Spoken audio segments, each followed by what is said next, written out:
Abear. Yeah. Off the bench with Jacob Hester and T-Bob Abear. Yeah, they said I gotta come off the bench. Now, here's Jacob Hester and T-Bob Abear.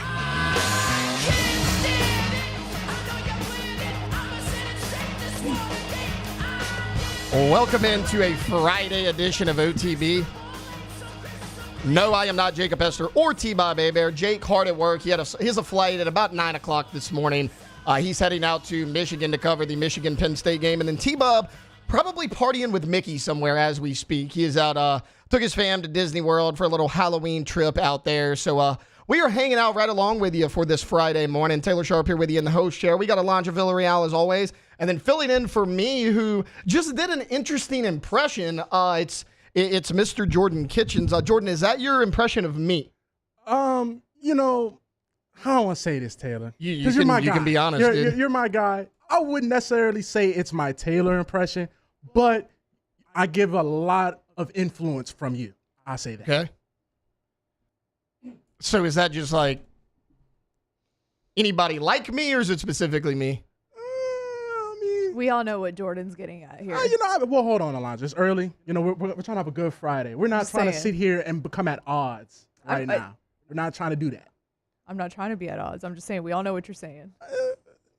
Taylor, I'm very white, guys. It's super funny, okay? It's very funny. White. I'm a clean cut. I got blonde hair. We get it. It's funny. It's hilarious. We got it. Thank you, Jordan. No problem. You firing us up here on a Friday morning. What are you trying to do? I mean, I'm just trying to make sure that everybody Friday is great. I just reassured him that we weren't going to be at odds, and you're yelling at him. Listen. Friggin' Jordan, you're the worst. Hey, man, I'm the best. Anyways, I thought the scariest thing I watched was the Houston Texans trying to play offense last night. That's the scariest thing I've heard in the last 24 hours was Jordan's impression. But as far as Halloween goes, guys, how was your Halloween? Alondra, I know that you were a bit under the weather yesterday morning, as we'll politely say. How did the rest of your day go? You had a long day here at work. You had to fill in on AFR, so yes. you had a long boy. It was 6 to 6. It was. What'd you do when you left? Did you go at Halloween party? Did your neighbors, no. the Rovers, go trick or treating? I don't know. I don't think they did. But no, I mean, I just chilled when I got home. Any sort of Halloween movie? No. I didn't have energy to watch any type of movie. I literally went straight to bed. Jordan, please tell me you had more fun than Alondra. Well, here's the thing. You live in New Orleans, so you see off the wall stuff all the time. Was it especially weird yesterday, or was it just kind of the norm?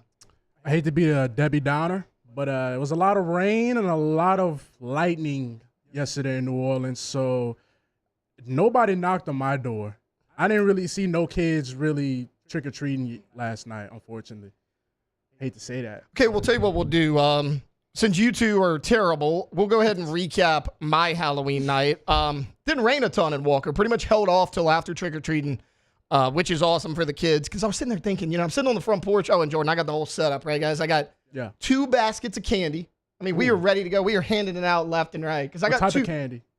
Oh, dude, we got the good stuff. I'm not going to be one of the people that's like, have some wheat then. It's like, I got the good candy. We had 3 different types of Sour Patch. We had Snickers, we had Twix, and we had Milky Way, dude. I mean, we were rocking the elite candy, okay? And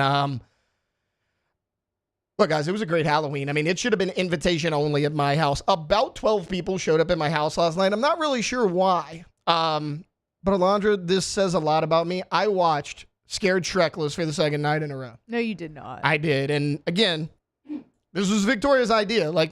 So what we did was we handed out candy on my front porch. About 7:30, the trick-or-treaters calmed down, right? So we went to my back porch. I have a little fire pit and an outdoor TV. So we did some hot dogs out there on the fire pit. And then Victoria's like, hey, before y'all leave, it's only a little 40-minute show. Do you want to watch Scared Shrekless? And I'm like, we watched this last night. It was good, though. I fell asleep the first night. I'm not going to lie. About halfway through. I sat through the whole thing. Really good. I recommend Scared Shrekless for anyone that doesn't like actual scary movies. It was phenomenal. Look, I love Shrek, so I'm not even mad at it. Have you seen Shrek the Halls? Yeah, No. I've The seen Christmas Shrek one? the Halls. I've seen the Christmas one. I Okay, have not it's basically the same. Yeah. Little 35, 40-minute little short movie. As I mentioned, guys, the scariest thing I saw yesterday was the Houston Texans trying to play offense. Give a little Thursday night football recap here.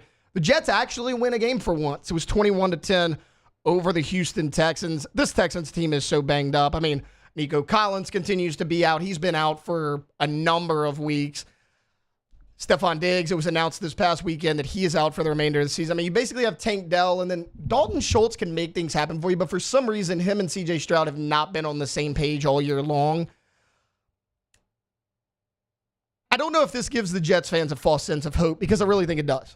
You know, you win a big game against a good but banged up team, but you're still only 3-6 on the year. What does this do for Aaron Rodgers, though? I mean, is this comeback time for Aaron Rodgers? Because when you look at Rodgers, okay, he obviously won that Super Bowl in 2010, right? We all talk about it. Since then, he's 7-9 in the playoffs. Now, I know what you're thinking. That's a hell of a lot of playoff games. For sure. Credit to him for getting to the playoffs. But he's underperformed in the in the postseason. He ran off Mike McCarthy, still couldn't win.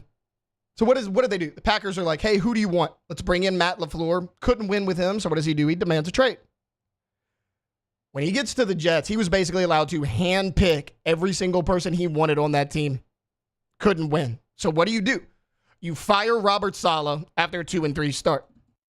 Because I'm not counting last year. I mean, he played 3 plays last year. He was out for the year. Last year was a mulligan. So you fire Robert Saleh after 2-3 starts. Last night was the Jets' first win since firing Robert Saleh. So Aaron Rodgers was 2-3 with Saleh. He's now 1-3 without Robert Saleh. The defense has also gotten worse. You take out last night's game against the super banged up Houston Texans. They were giving up 17 points per game with Saleh, 28.3 since his firing until last night. They are 25th in the NFL in terms of points per game. So this is on Rodgers and the offense at 18.8. And again, this is an offense that has weapons. You just traded for Devontae Adams. You have Garrett Wilson. You have Breece Hall and Braylon Allen at running back. This is a really good offense. You have what is supposed to be a top 5 to top 10 quarterback, depending on who you ask.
Probably better than a lot of people thought they were going to be, who just beat the Jets last week. And then let's look at what the Jets have coming up. They have the Cardinals.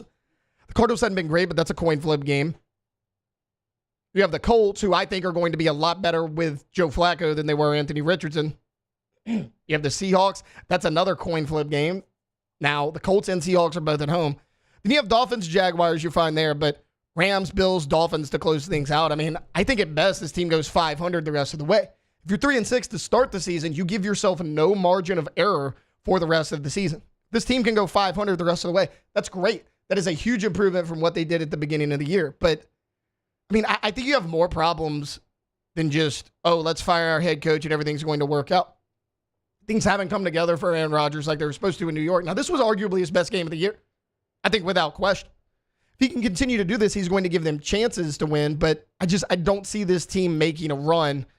I don't think it's in the cards for them to have one of these runs where they win, 4, 5, 6 in a row. They're not that kind of team. All right, look, what we are going to do, we're going to take a quick timeout. We're going to get away from Thursday night football.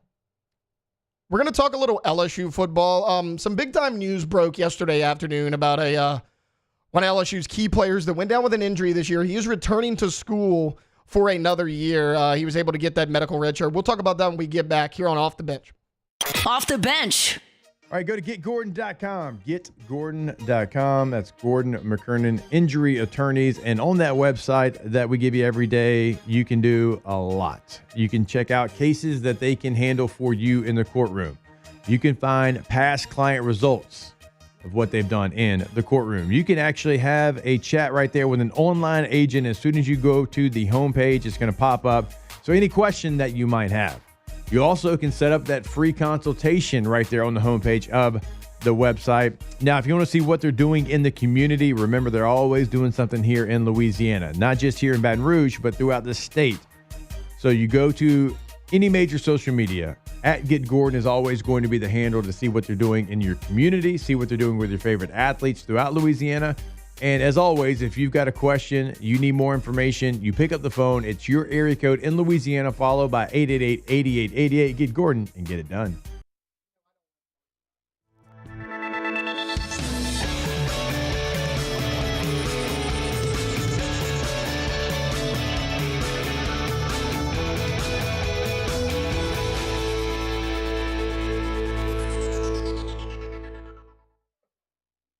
At Atmos Energy, our smart choice solutions help customers save energy and emissions with rebates up to $500 off high-efficiency natural gas appliances, smart thermostats, and weatherization upgrades. Together, we're fueling our energy future.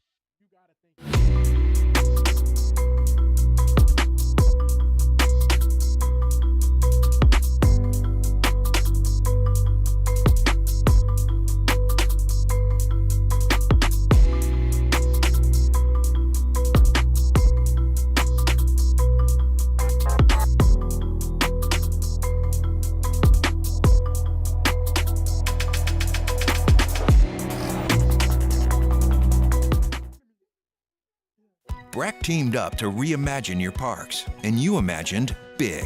With your help, we went to work, creating 12 beautiful community parks across the parish. A family-sized water park, miles and miles of trails, and parks just for your dogs. There are more places to splash, to explore, to run wild, and even soar. You imagined, we delivered. Gold. Breck, your #1 park system in the nation. The only thing scary about the deals at Bayou Ford is if you miss out on them, like $15,000 off F-150. Bayou Ford has $15,000 off Ford F-150. All new Bayou Ford vehicles come with a complimentary 7-year powertrain warranty. The crew at Bayou Ford is going to do right by you. Dylan Cruz here to tell you about Six Rings Baseball and Softball Camp. If you live on the North Shore and play ball, go to Six Rings Camps with former LSU assistant coach Dan Canaveri. His knowledge is second to none, and your child will improve and have fun doing it. Camps were held at Coquille Park and Six Rings Academy in Covington with 4 sessions over the summer. Full day and morning only sessions are available from ages 7 to 13. Go to sixringsbaseball.com or call 985-206-9096. Learn the game to love the game. Electricity is all around us, and our families depend on it. Every day is sparked by the power of a cold drink or a warm meal, a movie night, and a comforting light at the end of a dark hallway. From sunrise to sunset, playtime to bedtime, our team is ready to take care of your electrical needs. Even in the case of an after-hours emergency, the light in your life shines brighter with Mr. Electric. Hey, it's Matt Moscona. For years, you've heard me tell you about Insurance Network of Louisiana, helping you find better coverage for less money. But it's not.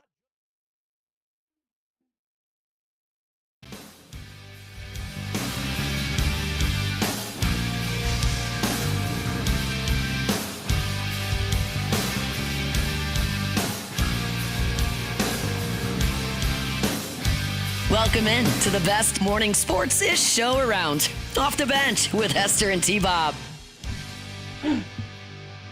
Welcome back into Off the Bench. That first segment was filled with trick-or-treating news, Halloween recap, Thursday Night Football, and Jordan trying to do an awful impression of me. So this is our first real local sports segment, if you will. I teased it a little bit going into break. Yesterday afternoon, the news started coming out. Full disclosure, yesterday, defensive tackle Jacoby Guillory, he went on the Jordy Culotta show, and he announced that he was coming back for another year in Baton Rouge. He was able to get that medical red shirt. If you remember, he tore his Achilles the second game of the year against Nichols. It was that home game early in that game. So he basically, his season was over before it ever really got started.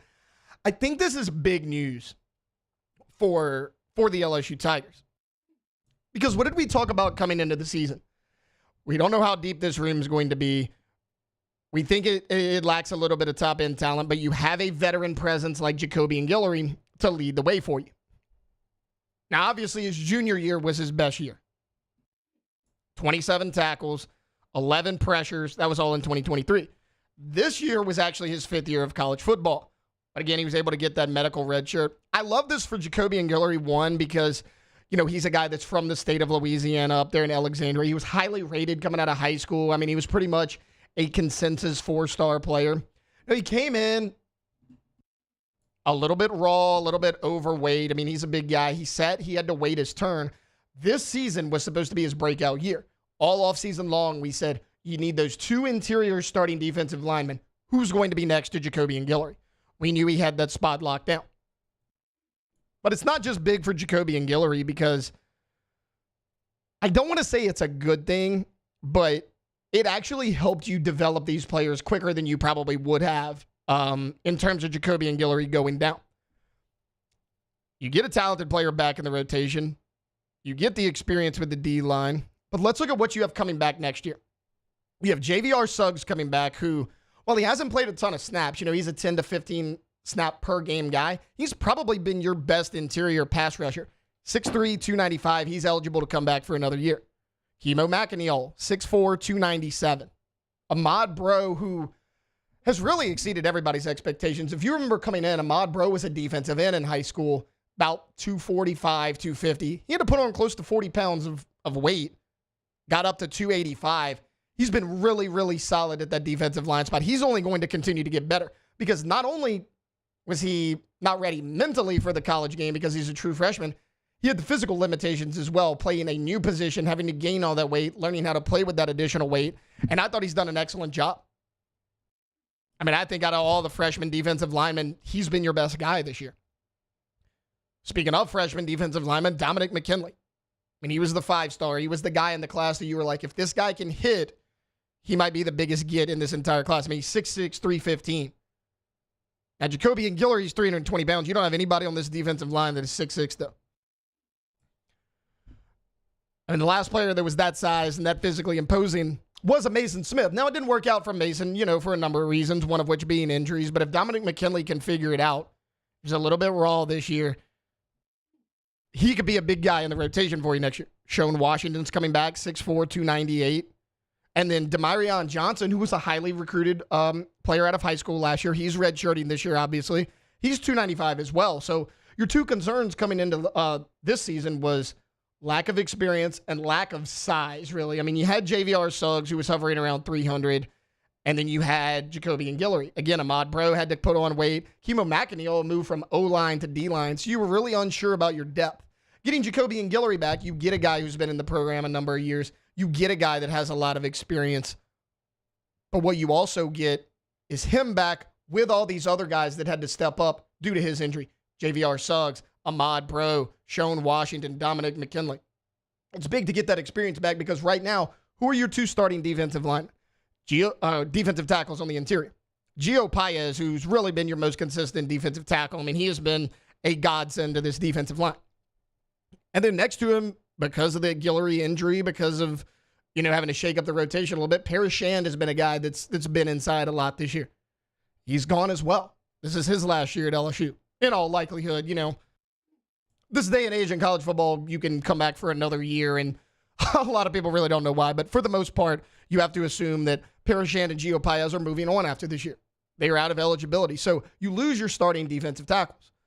But again, Suggs, Bro, McKinley, Jacoby Guillory, all of those guys are back. And then when you go look at LSU's recruiting class, as far as the commitments right now, you got a handful of guys that can help you there as well. I mean, you got 2 or 3 really strong interior linemen. I mean, you remember Zion Williams? He committed back in July.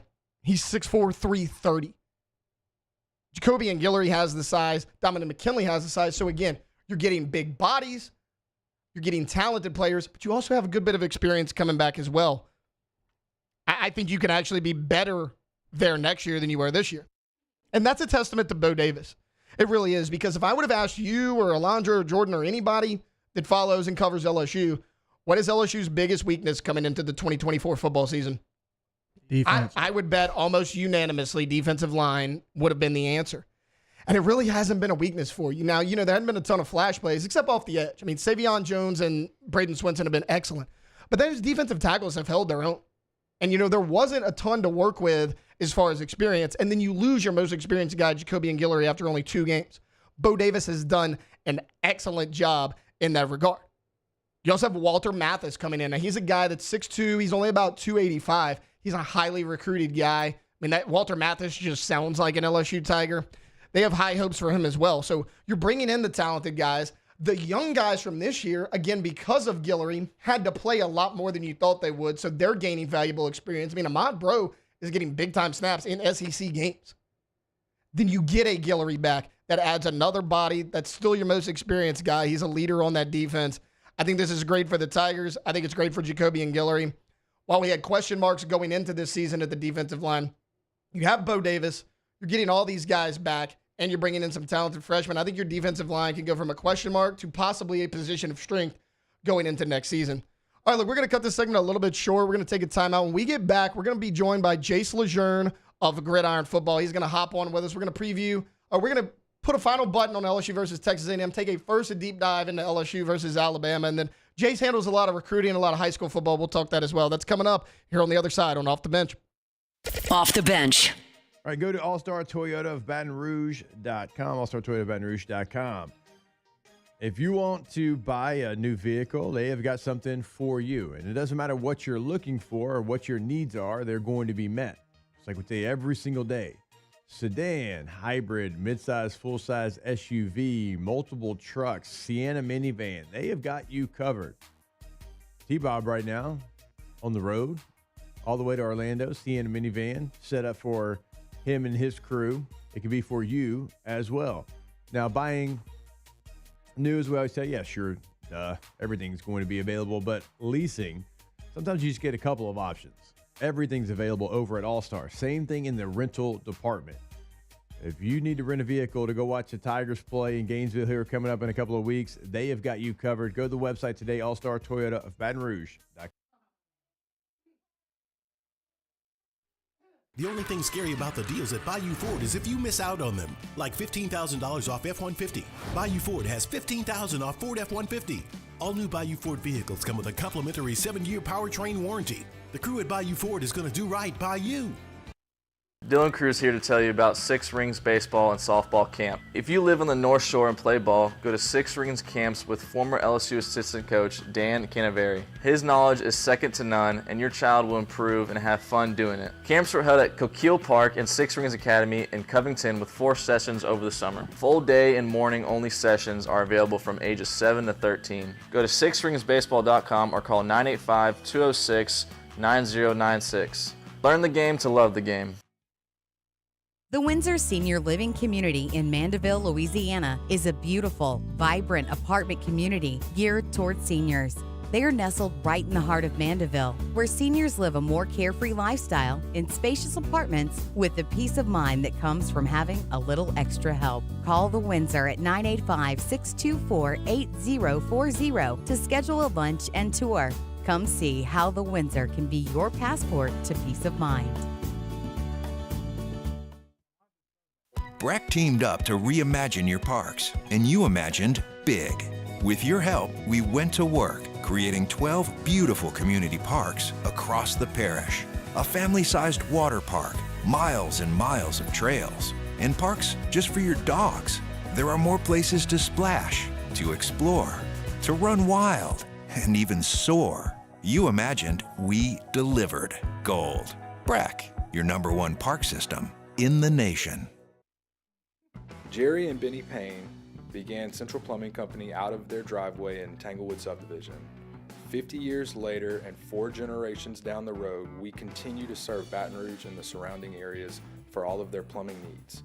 Residential, commercial, industrial, or hospitality, Central Plumbing is here 24/7, 365.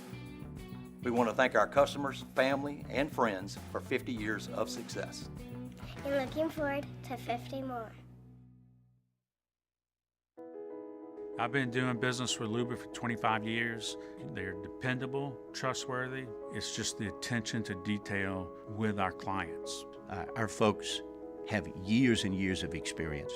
They're highly trained professionals, but many companies have that asset. What I'd like to think makes Luba a bit different is that we use those talents in a way that truly is dedicated to serving the needs of the folks who depend on us. Bayou Chrysler Dodge Jeep Ram can get you in a new 2024 Ram 1500 truck for only $32,898. $32,898 for a new Ram 1500 truck. All new Bayou Automotive.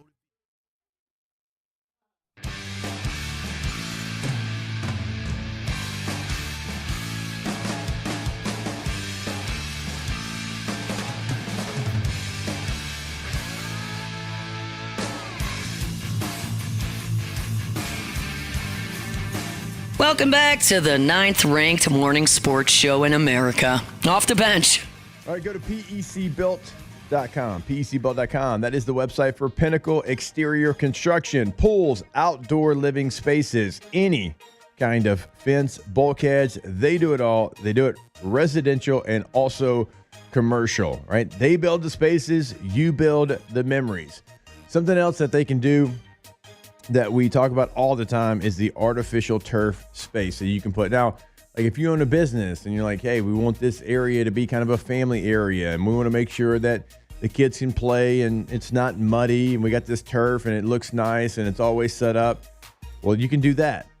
If you want a putting green at your home, right, set that up in the backyard.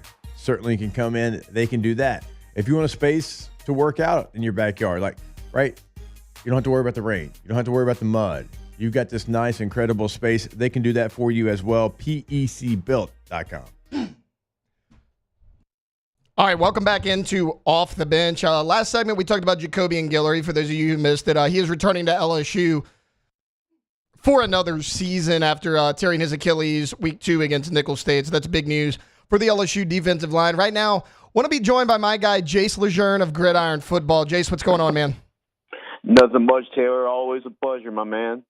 Absolutely. You know, you and I are usually shoulder to shoulder every Friday night, crammed into some high school football booth. But unfortunately, tonight, that's not going to be the case. But I was like, still got to talk to my guy on a Friday. Jace, obviously, LSU bye week. So we don't have like a game, for tomorrow to break down. But just want to kind of get your final thoughts on LSU versus Texas A&M, because it was really a tale of two halves, right? You look at, especially with a guy like Garrett Nussmeier, you look at him, 250 yards passing in the first half, 2 touchdowns, no turnovers. I kind of feel like he played his best half of football in the SEC in the first half, and then his worst half of football there in the second half. And then, the defense as a whole, that's another story altogether. What was kind of your final thoughts on that game? Yeah, I mean, it's just pretty much a 180, Taylor, from the Arkansas game.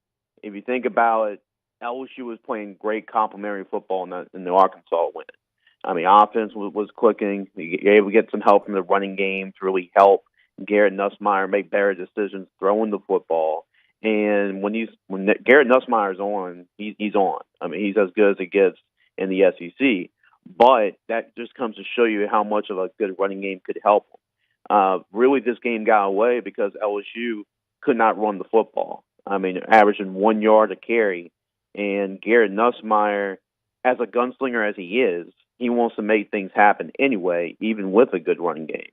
So when you don't have a good running game to back him up, it puts more pressure on him to make a play for his team. And those are some of the things you saw with some of the bad decisions he made in the second half with the 3 interceptions. So LSU definitely needs to help him out a little bit because he is still one of the better quarterbacks in the conference. So you got to help him with at least a marginal running game offensively. And then defensively, obviously LSU's inability to defend the quarterback run game certainly did not help them. And his offense was not playing well, defense, and I thought the momentum from special teams and miscues on special teams really hurt this LSU team as well. And you saw the collapse in the second half of all three phases. When this LSU football team is at its best, and you saw their best performance all season long, which was Arkansas, that was all three phases feeding off each other, and you saw the opposite of that in the second half against A&M. I'm glad you brought up the LSU run game because it's kind of where I wanted, or LSU defending the run game. That's kind of where I want to go next because, Chase, I'm sure you're already aware, you got a really good running quarterback that you have to defend next weekend. Yeah. In Jalen Milroe. What do you I get that it's still over a week away. What's your kind of feel on this game? I mean, I have confidence that Blake Baker's going to get this thing right. And again, that's the only quarterback you have to prepare for. That was the big conversation. Hey, why didn't you prepare for both guys? Marcel Reed had played in 3 games already. It's not just Connor Wegman.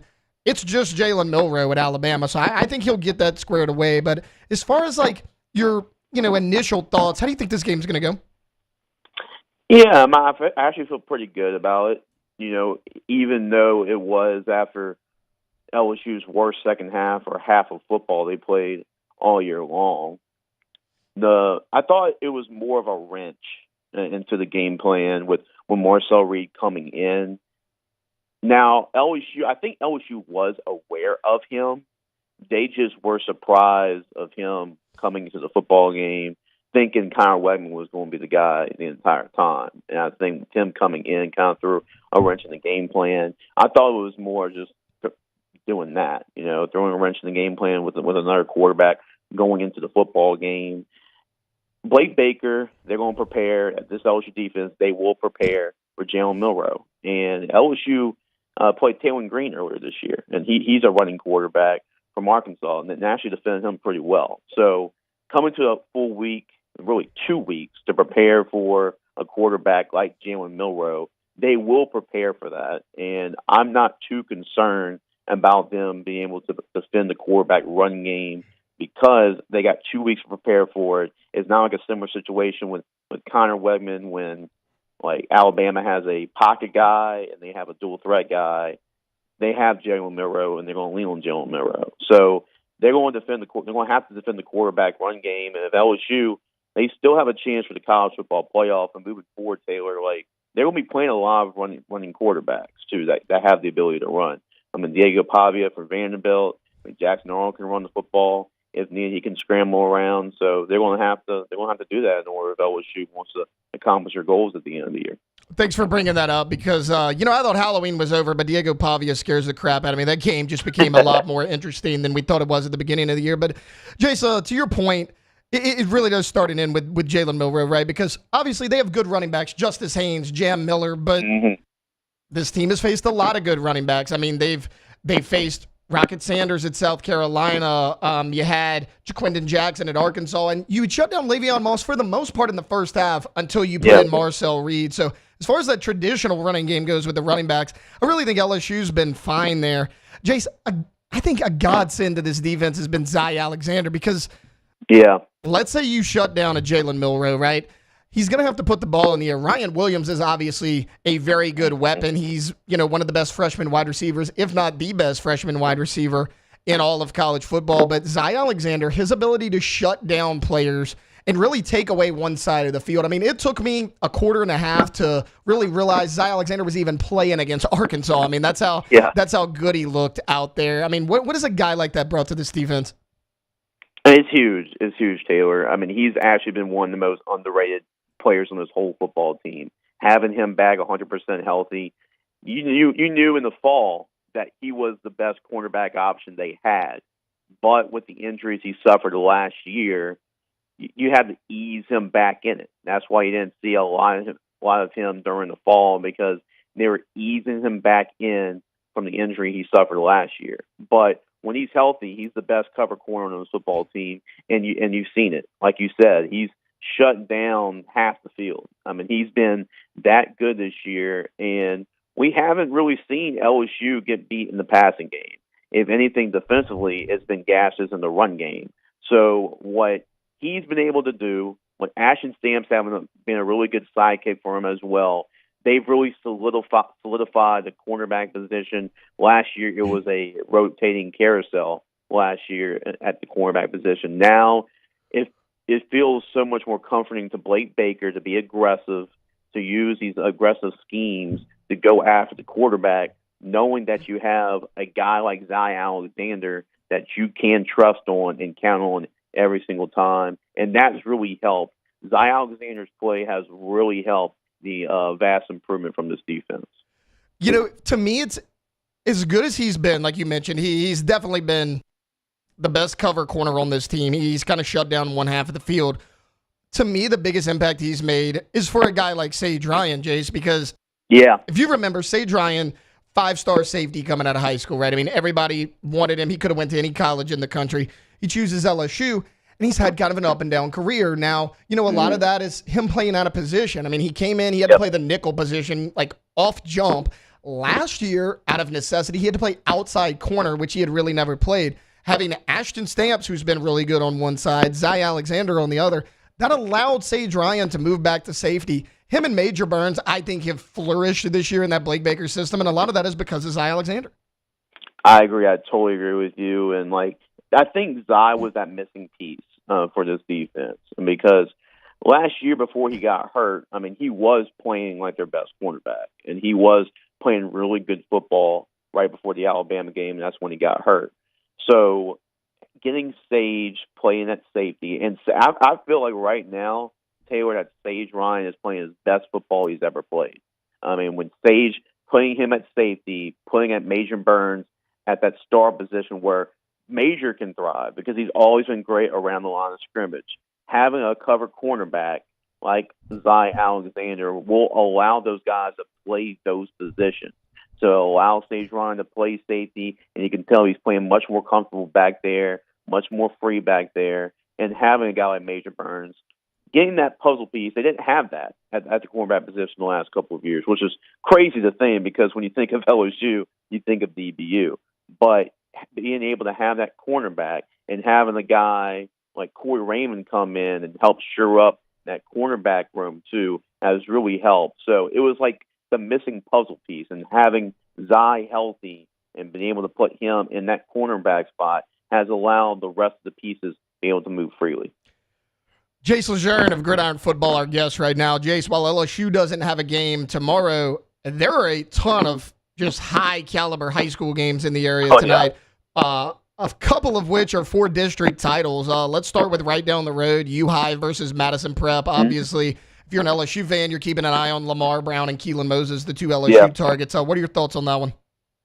Yeah, Taylor. So it's crazy that game actually played last night, and it was in the rain in Memorial Stadium, and Madison Prep got the win, 14-6 last night. So that was a big win for Madison Prep. Not a lot of people really expecting that one. Now, a lot of people thought Madison Prep could play with U-High, but not a lot of people thought that they can beat them like that. But Madison Prep had a very impressive win for the district championship. So the Chargers for sure are definitely set up to make a run when it comes to the high school playoffs. But you talk about U-High. I mean, Madison Prep's a really good football team. They don't have the star power like U-High does, like you mentioned.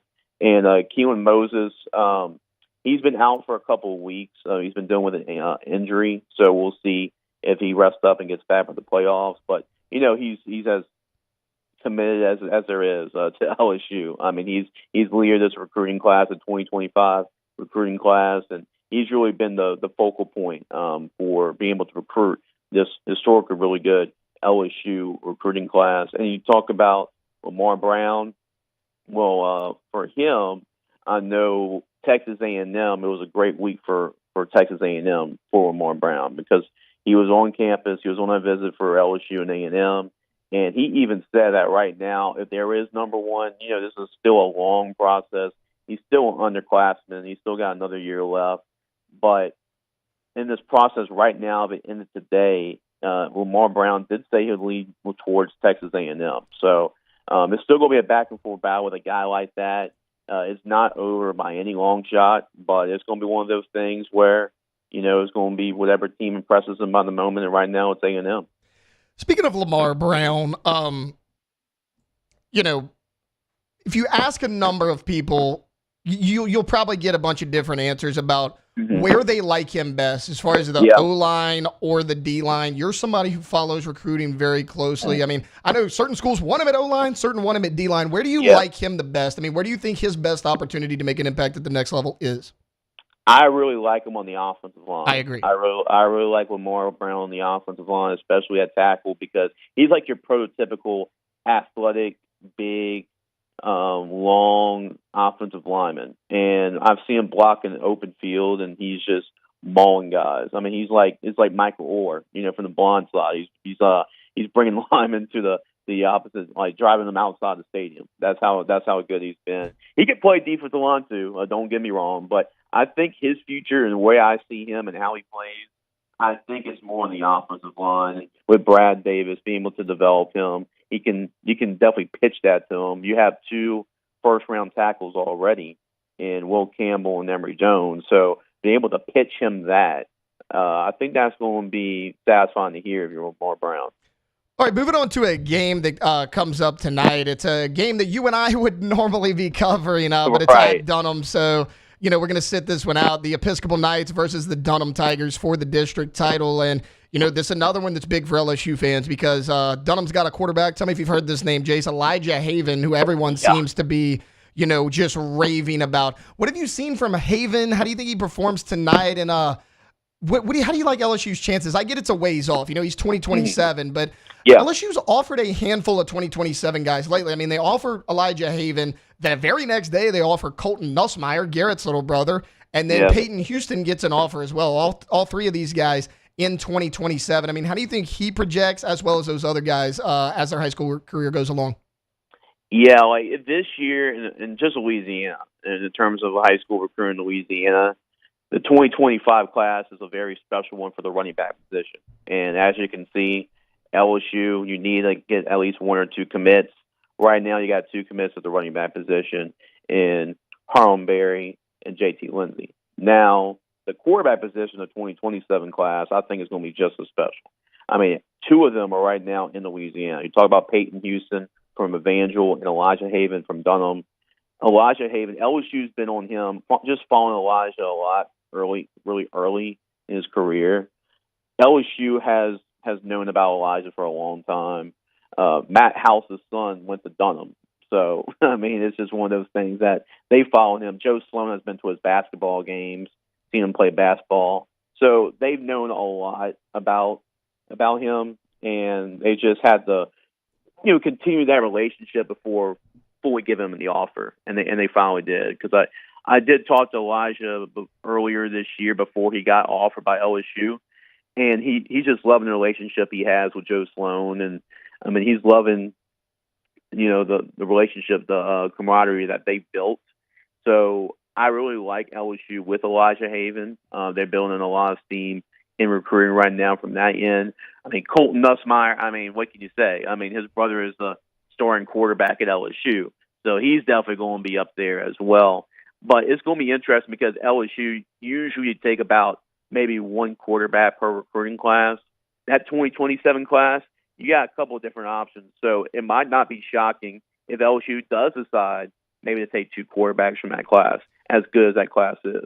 Me and Jacob Hester were talking about this a few weeks ago, and I was telling him, I was like, look, between Elijah Haven and Peyton Houston at Evangel, I was like, I would say the top 2 quarterbacks in the state right now are both sophomores. That's how special that class is. Jace, before I get you out of here, I know you're more of a Louisiana recruiting guy, but everybody knows Bryce Underwood and DJ Pickett, right? Yeah. And there's been a lot of smoke. There hasn't been a lot of fire behind it because Underwood's been solid, DJ Pickett's been solid, but everybody's saying, oh, well, is DJ Pickett going to flip to Miami? Is Bryce Underwood going to go to Michigan? Where do you think those 2 guys end up? So following it a lot, I mean, like you said, I'm more of a Louisiana recruiting guy, but I'm still been able to follow the story with Underwood and DJ Pickett, and it's just intriguing because as good as they are, right, they're getting all these opportunities, and like a lot of money's been thrown their way with NIL. But I can tell these 2 young men, they're focused on the overall big picture, and that is their success as a college program and their success in the NFL. So that being said, I think at the quarterback position, I think Bryce understands what's the biggest upside there. I mean, when you compare LSU and you compare Michigan, I mean, Michigan's a great program. I mean, they won a national championship last year. But when Bryce has to look at, okay, who can get the best out of me at the quarterback position? I mean, you saw Joe Burrow, Jaden Daniels go through this program, winning Heisman trophies and being NFL superstars. That's pleasing enough. And I'm sure, even though it might not be as much as Michigan, LSU can definitely match up with the NIL on the back end. So, along with developing him to be one of the top quarterbacks in the country. So, he stood on this commitment. He has, and he's even said publicly that once you commit, you're committed. So, and that's how he feels like. So, with all the rumors about him going somewhere else, I feel really confident in him, Bryce Underwood, being able to stand on his commitment. And the same thing with DJ Pickett, right? I mean, DJ Pickett, he has a lot of opportunities, right? But he gets an opportunity to get developed and be a part of DBU, get developed under Corey Raymond, and you saw Corey Raymond's track record with cornerbacks as well. So I feel really confident in both these guys, knowing where they can go with LSU, knowing the coaches that are coaching them, the program they'll be a part of, and their basically track record of developing those positions. I feel pretty good in DJ Pickett and Bryce Underwood staying with LSU. It would actually shock me if they flip somewhere else. Thank you for bringing a level-headed approach to that, Jace, because I feel like, news comes out, hey, Michigan wants Bryce Underwood, and everyone freaks out like, yeah, everyone wants Bryce Underwood. He's the number one player in the country. So, I agree with you. I think this is being a little bit blown out of proportion. But, Jace, I have kept you long enough, man. Thank you so much for your time today. Absolutely, Taylor. Anytime, man. Thanks for having me on. Yep, definitely. That was Jace Kern of Gridiron Football. You could go to gridironfootballusa.com for all the recruiting stuff. Jace puts out a heck of a good LSU football article 2 or 3 times a week, and you can listen to The Chase with Jace, his YouTube show as well. All right, look, we're going to take a quick timeout. Coming back on the other side, LSU men's and women's basketball wrapped up their exhibitions this week, and they tip off their regular season early next week. We're talking about it next here on Off the Bench. Off the Bench. Coleman Roofing and Construction, ColemanRoof.com, ColemanRoof.com. You at Louisiana's most reliable, most respected, most complete roofing company. Should I make a sign that says "Screwed in Asylum" and then hold it up on every ride at Disney so they have to so everybody has to see exactly how I feel? No, I don't need the kids to see anything that bad. I don't need the kids to be thinking about the asylum, actually. What I need them to be thinking about is roofs, okay? That's what all kids should always think about. And if you're a child who happens to own a large business and you have a giant commercial roofing project needs to be done, well, Coleman Roof is your answer. What if you're a child who owns a home? Congratulations, I'm impressed.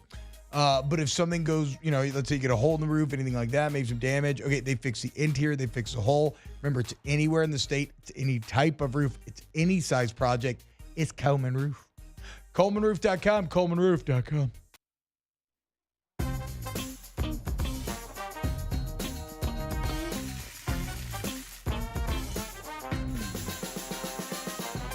The best kept secret in town is out. Discover Tallulah at the Renaissance Hotel on Bluebonnet.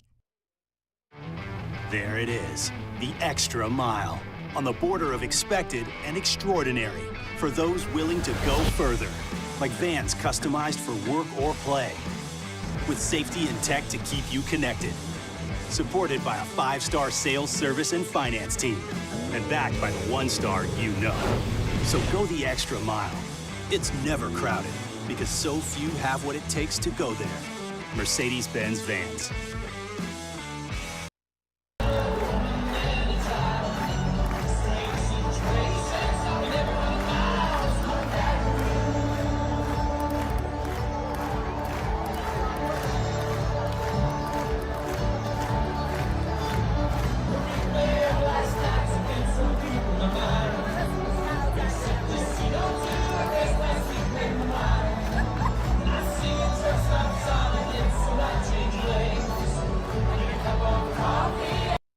Electricity is all around us, and our families depend on it.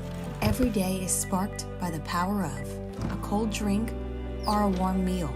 a movie night, and a comforting light at the end of a dark hallway.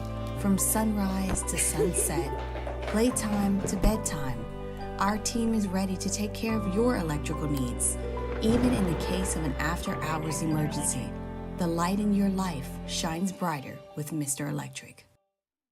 Hey, it's Matt Moscona. For years, you've heard me tell you about Insurance Network of Louisiana, helping you find better coverage for less money. But it's not just for your home and auto. They also offer commercial properties. So, retail stores, professional offices like doctors, dentists, attorneys, clothing boutiques. Insurance Network of Louisiana can find you better coverage for less money. They service the entire state of Louisiana, and they're local. So call today at 293-0450 or lainsurance.net. Gulf Coast Office Products is a nationally recognized Savin office equipment dealer based right here in Louisiana. Over 100 employees strong, Gulf Coast has the boots on the ground to support all vertical markets from education, engineering, legal, and finance. With the latest in office technology from desktop to production segment units, Gulf Coast and Savin have the perfect fit for you. Call 225-756-2644. That's 756-2644 for Gulf Coast Office Products. At Relief Windows, we're more than windows. We're windows, doors, hardy plank, and vinyl siding. But our number one product is always customer satisfaction. Visit us online.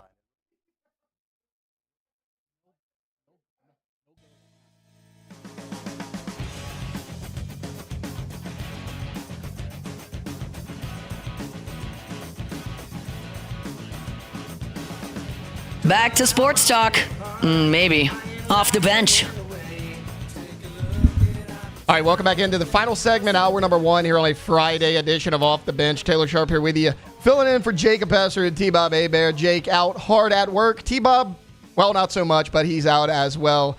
I teased it going into break. LSU men's and women's basketball, they wrapped up their exhibition games earlier this week, and they're going to tip things off here. The men are going to tip off on Wednesday night. The women coming up on Tuesday. So, I mean, the season is here. Just to kind of give you a little recap of what they did in their exhibition wins. The men dominated Loyola. This was a 110-48 victory. And I know what you're thinking. Okay, great. They dominated Loyola. Yeah, but whenever you can hold a team to 48 points, that's elite defense. I don't really care about what competition you're playing. And what I was more interested in seeing, how many of these new faces were going to perform for the LSU Tigers. And good news, there are two transfers, Cam Carter and Jordan Sears, the two biggest names, the two guards that they got out of the portal. They led the team in scoring. Cam Carter, 21, Jordan Sears, 16. That's an encouraging sign if you're an LSU fan, right? Because last year, I thought Matt McMahon did a really good job. I mean, he took you from two SEC wins to 9-9 in the conference. I mean, that is a huge jump from year one to year two. But you go back to Matt McMahon's time at Murray State. When were his teams the best? Obviously, when he had Ja Morant, but it was more than just Ja Morant, right? Anytime he had a ball-dominant guard that could score, that's when his teams were the best. If Cam Carter and Jordan Sears can be that backcourt duo that can give you good shooting, good ball handling at the guard position, I think that's going to help Matt McMahon because his teams have always done the best when you have those types of players. It's also year 3 under McMahon. I'm someone that likes to follow trends. You go look at what he did at Murray State. His first year, 17-14. Second year, he dropped off a little bit, 16-17. What did he do year 3? 26-6 and went to the NCAA tournament. If he can have a similar jump, I mean, I just mentioned it, 2 SEC wins to going 9-9 in the conference. That's a really good sign. As far as the women go, they did what they're going to do to a lot of teams, right? 117-37 over LSU A, but they're replacing a lot. But it's good news when Flau'jae Johnson leads your team in scoring, right? Because she's going to be that key piece. She should be your leading scorer this year. Michaela Williams is going to be a big piece. Anissa Mara is going to be a big piece. And they finally could have a ball-dominant point guard. Miracle Shepard is there. Michaela Williams can do it. Kaylin Gilbert can do it. I mean, last year, that was your missing piece, right? Because you bring in Haley Van Lith. It was kind of square peg, round hole all year long. I mean, she was a really good shooter. Wasn't a great pure point guard. I think she's got that this year. And I think this team can go as far as Kim Bulkey can take them, which, as we know, is all the way to the championship. All right, that's going to do it for hour number 1. Hour number 2, we're going to be NFL heavy. 8 o'clock segment, we're going to break down the top games of the NFL slate. We're going to talk a little Mickey Loomis at 8:15, and then We're going to chop it up. Me and Jordan about the New Orleans Pelicans at 8:45. That's all coming up in the 8 o'clock hour, so stay tuned here on Off the Bench. 104.5 ESPN Baton Rouge. Off the Bench.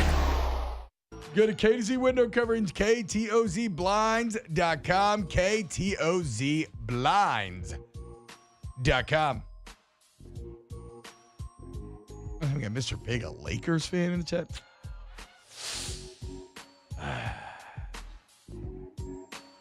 That's disappointing. But you'll never just be disappointed when you work with KTZ. Because the level of expertise, the amount of information they give you, the fact that, look, the installation's complimentary. You're going to save money. Take that. It can help out your home in so many different ways. Take the glare of your TV. You want to be grilling, chilling outside, get those drop-down exterior shading.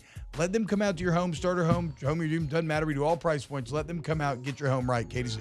Yeah, have them come out because they are going to learn your space, know your space. They're going to know better than you do, and that's why we encourage you. Go to the website, find that contact information, top right corner, give them a call, have them come out today. They're going to change your space. KTZBlinds.com.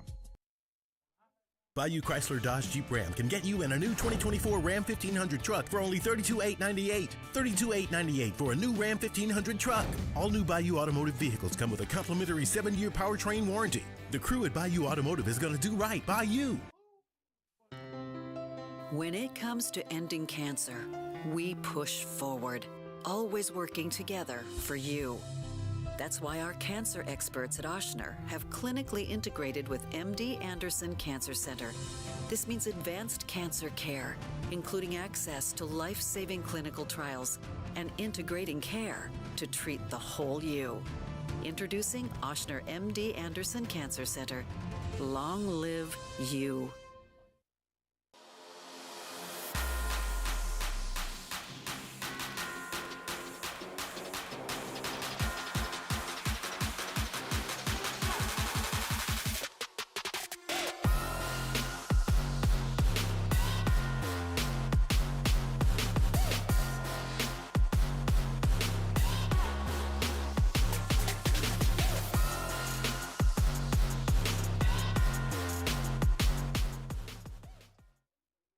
Breck teamed up to reimagine your parks, and you imagined big. With your help, we went to work, creating 12 beautiful community parks across the parish. A family-sized water park, miles and miles of trails, and parks just for your dogs. There are more places to splash, to explore, to run wild, and even soar. You imagined, we delivered. Gold. Breck, your #1 park system in the nation. Jerry and Benny Payne began Central Plumbing Company out of their driveway in Tanglewood subdivision. 50 years later and 4 generations down the road, we continue to serve Baton Rouge and the surrounding areas for all of their plumbing needs. Residential, commercial, industrial, or hospitality, Central Plumbing is here 24/7, 365. We want to thank our customers, family, and friends for 50 years of success. And looking forward to 50 more. I've been doing business with Luba for 25 years. They're dependable, trustworthy. It's just the attention to detail with our clients. Our folks have years and years of experience. They're highly trained professionals, but many companies have that asset. What I'd like to think makes Luba a bit different is that we use those talents in a way that truly is dedicated to serving the needs of the folks who depend on us. Dylan Cruz here to tell you about Six Rings Baseball and Softball Camp. If you live on the North Shore and play ball, go to Six Rings Camps with former LSU assistant coach Dan Canaveri. His knowledge is second to none, and your child will improve and have fun doing it. Camps were held at Coquille Park and Six Rings Academy in Covington with 4 sessions over the summer. Full day and morning only sessions are available from ages 7 to 13. Go to sixringsbaseball.com or call 985.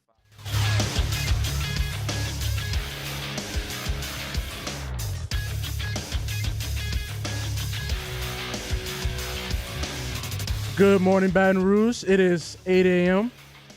Sunny. Well, it might be raining. We're inside. This hour of OTB, we're going to talk about the NFL, some New Orleans Saints, and some Pelicans. Let's get to it. Let's go, baby. Let's go. All-Star Toyota presents Off the Bench with Jacob Hester and T-Bob Hebert. Off the Bench with Jacob Hester and T-Bob Hebert. They said I got to come off the bench. Now, here's Jacob Hester and T-Bob Hebert. Welcome into Off the Bench on this either sunny, rainy, snowy, or foggy Friday morning here in the capital city, according to our meteorologist Jordan Kitchens over there. That was just like, all right. You know what I love about that? There's no way you can be wrong because you're like, it's either sunny or rainy. It's one of them. It's either one or the other. That dismount was just like not great either. Yeah, We're gonna need you to come on, Jordan. Look, granted, guys, I will say this: the 8 o'clock hour snuck up on me. I did not have the weather report up. I'm looking at Toyotas, All-Star Toyota. Shout out to them. I was looking at that. So I remember when I came in, it was raining. It might be sunny right now. I couldn't tell you. I will say this.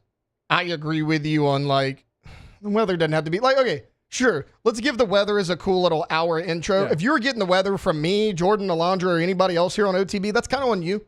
Yeah, there's so many more reliable places to get weather than also, OTB. The other thing is like usually people are listening in their cars, so you're looking. They already know the weather. Look out the window. Just look out the window. If you want to know what the weather is, look out your window. Yeah, that's what we'll do from now on because Jordan has no idea. Yeah, I'm about to say there's no windows in here, guys. I can't tell you. All right, look. Said, let's get to it. What? He gave up on it halfway through, and he's like, you know what? Let's just go ahead and get this thing started. Taylor said thunder showers one time. Thunder showers is a good term, though, because it's not quite a storm, but it might be thundering, but it's also like raining just soft enough to be a shower. That makes sense. See, you know what? Thunder showers is a good one. It's cloudy. It's cloudy outside. It's cloudy. I usually go partly cloudy. Yeah. Like pretty much, or mostly sunny every single day. I should have said potentially rainy.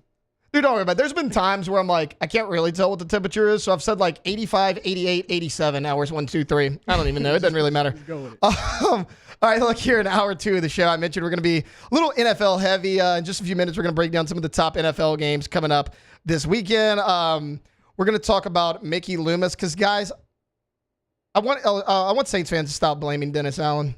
It's not his fault, and I'm going to explain why.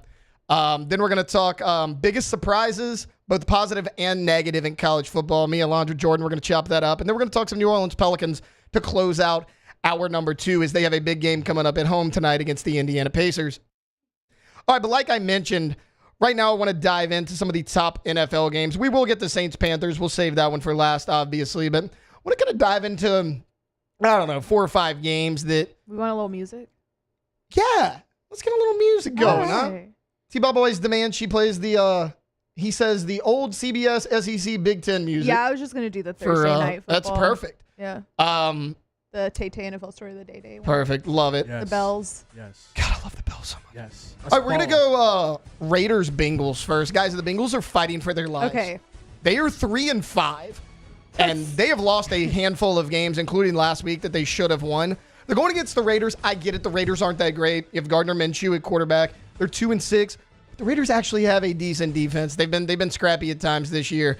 And they have Max Crosby who can get after the quarterback. What are the Bengals bad at? They're bad at protecting the quarterback. That game's going to be closer than a lot of people think. But, guys, I want to get y'all's thoughts. I'll go to Alondra first. Alondra, who wins Raiders-Bengals? You're 100% right. The Bengals are fighting for their lives. And I'm not sure if they've had a season that's been this bad in the past. My poor guy, Joe, fighting for his life. But I think, like you said, they do have the Raiders have a scrappy defense, and the Bengals have a bad O-line. So, wait, who is Aiden or Gardner starting? Do we know? Gardner Minshew. Although, I got to be honest, it doesn't really matter. It doesn't matter, but also, like, I want to believe in the Bengals so bad, but they just lost to the Eagles 37-17. So I think the Raiders take this one. Ooh. That would drop the Bengals. For anybody wondering, we were talking about the Jets and their slim playoff chances. The Bengals would be 3-6, but they lost this Sunday. Terrible. And that's certainly a possibility. Jordan, what you got? Raiders or Bengals? This is like picking a green apple to a red apple because they both these teams are in the gutter. I mean, it's hard to pick the Bengals because when you pick the Bengals, they never show up. But then the Raiders are also a dumpster fire. Mark Davis, PF Chang's. So I'm kind of going to lean the Bengals, man, because he likes PF Chang's. PF Chang's is good. Who you taking? I'm taking Jamar Chase. I was about to say, all you're doing is making me hungry. I'm going to take Jamar Chase and Joe Burrow because I just got to believe that they're going to have to win some sooner or later. So I'm going to roll with the Bengals.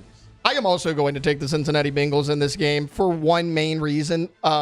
Sure, they have trouble protecting the passer. The Raiders have a premier pass rusher, but a lot of teams have premier pass rushers in this league. It's not like it's something that the Bengals haven't gone against yet this year. And the Bengals have struggled on defense in the secondary, the deep passes down the field. Not only is Gardner Minshew struggling to hit those passes, they don't really have a deep threat on this team. I mean, they just got rid of Devontae Adams. Their best outside wide receivers, Jacoby Myers and Trey Tucker. I mean, those guys don't really strike fear in me. Jacoby Myers is a solid receiver nonetheless, but, you know, their best receiver far and away this year has been rookie tight end Brock Bowers. There's no question about it. And as good as Brock Bowers is, he's great after the catch. He's not a guy that you're going to line up on the outside and just have him run a go route and try to beat the safeties. That's been their biggest issue on the defensive side of the ball this year. So for that reason alone, I think the defense actually matches up really well with what the Las Vegas Raiders want to do in this game. I am taking the Cincinnati Bengals. Okay, guys, this one here is big because it's a division matchup, and it involves one of our favorite players, the Washington Commanders versus the New York Giants. Jaden Daniels versus Daniel Jones. Okay, Alondra's favorite quarterback, Daniel Jones, obviously. Again, closing in on 670 days since he has thrown a touchdown pass at home. Maybe this is the game. The Giants are at home. Who do we like, the Commies or the Giants? I love the Commies here. Jaden Daniels is balling out, having a rookie season that, I mean, we knew he was going to be good, and he was going to be fine, but I honestly didn't think that it'd be like this good. I knew it was going to be good, but not like this. And shout out Jaden.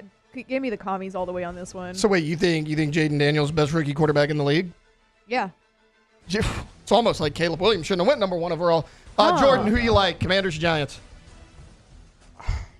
I kind of like the Giants here, man. I mean, shout out Jaden Daniels. Shout out the Commanders. But at the same time, they're coming off a high emotional win against against the Bears. I was thinking of Caleb Williams, but I said against the Caleb Williams. Against the Bears. Also at the same time, the Giants always play the Commanders close. Like it's always, and it's a divisional game. It's a toss-up. So I think the Giants are due. You know, I think the Commanders are going to have to come down sooner or later. So I got the Giants right here. I totally agree. In terms of, they just played an emotional game, a last-second win over the Chicago Bears, who are maybe a little bit better than most people thought.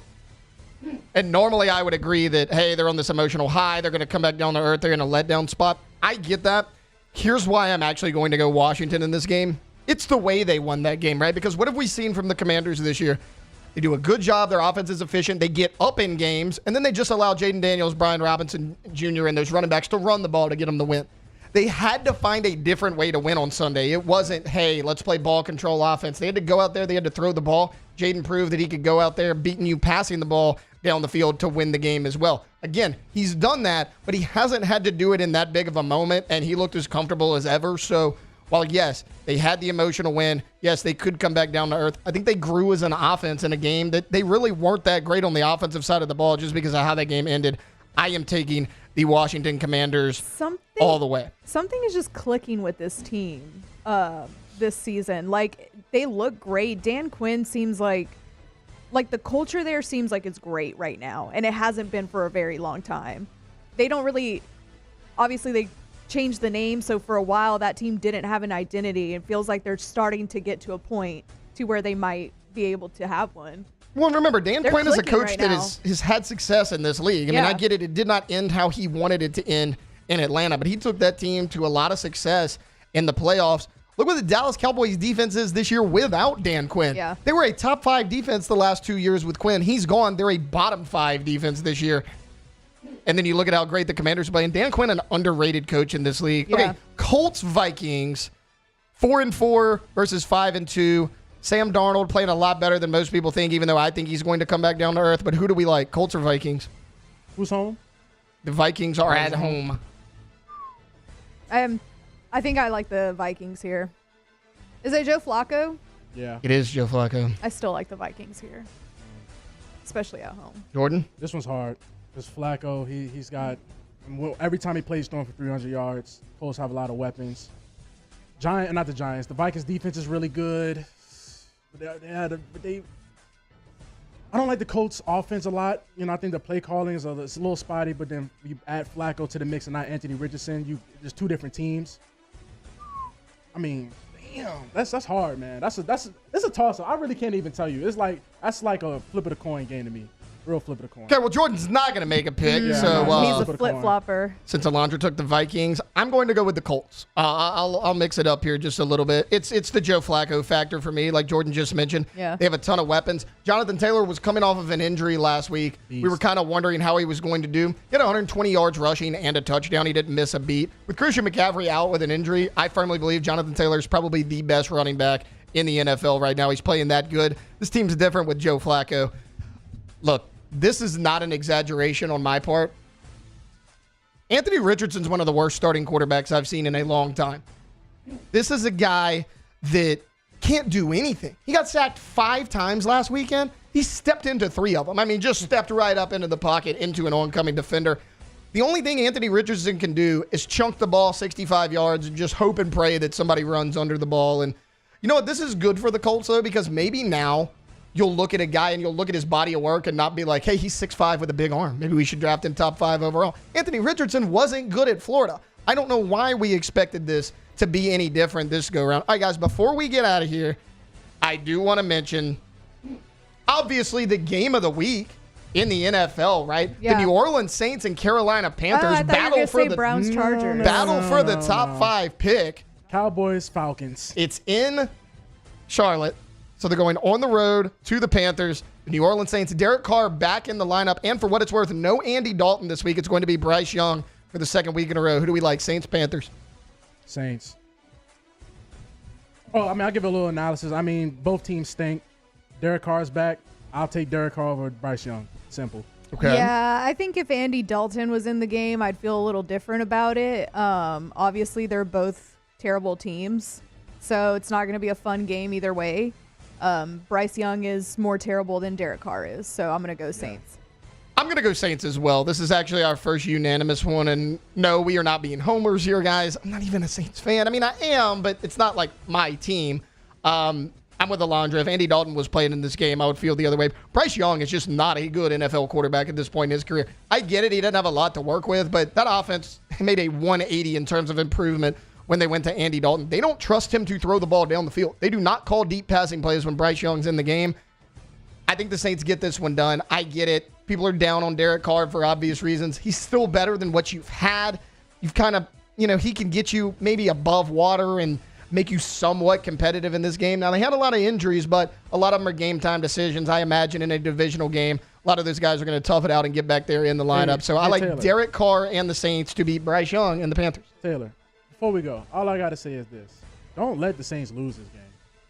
Don't let the Saints lose this game. Saints lose this game, that's it. I'm about to say, don't you have to clean house. But we were talking about this the other day. It was me, Alondra, and Jake. We're actually talking about this on Wednesday. Yeah. I don't trust the Saints to make the right decision and make that move anyways.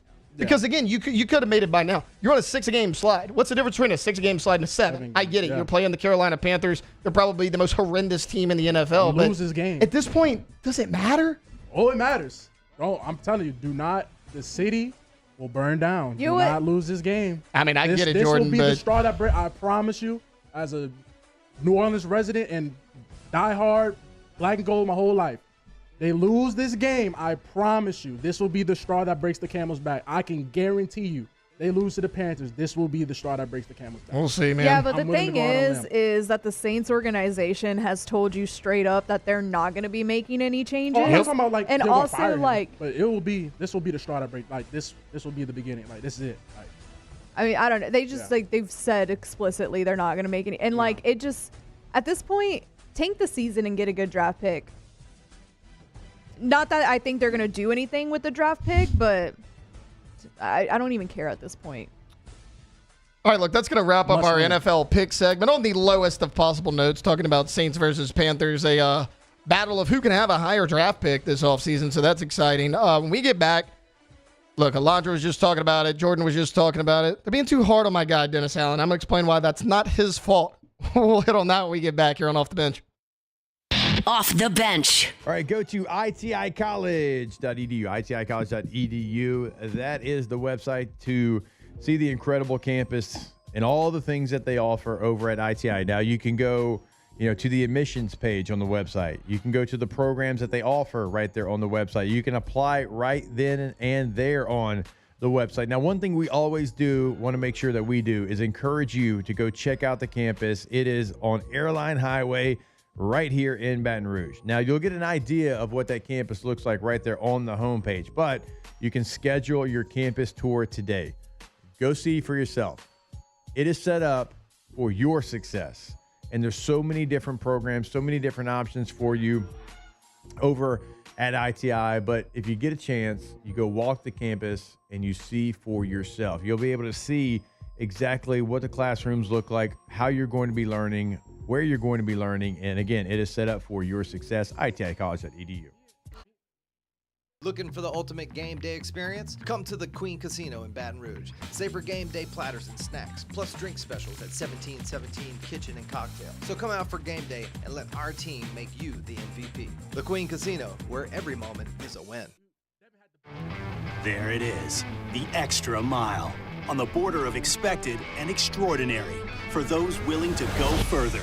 Like vans customized for work or play. With safety and tech to keep you connected. Supported by a 5-star sales, service, and finance team. And backed by the 1-star you know. So go the extra mile. It's never crowded because so few have what it takes to go there. Mercedes-Benz Vans.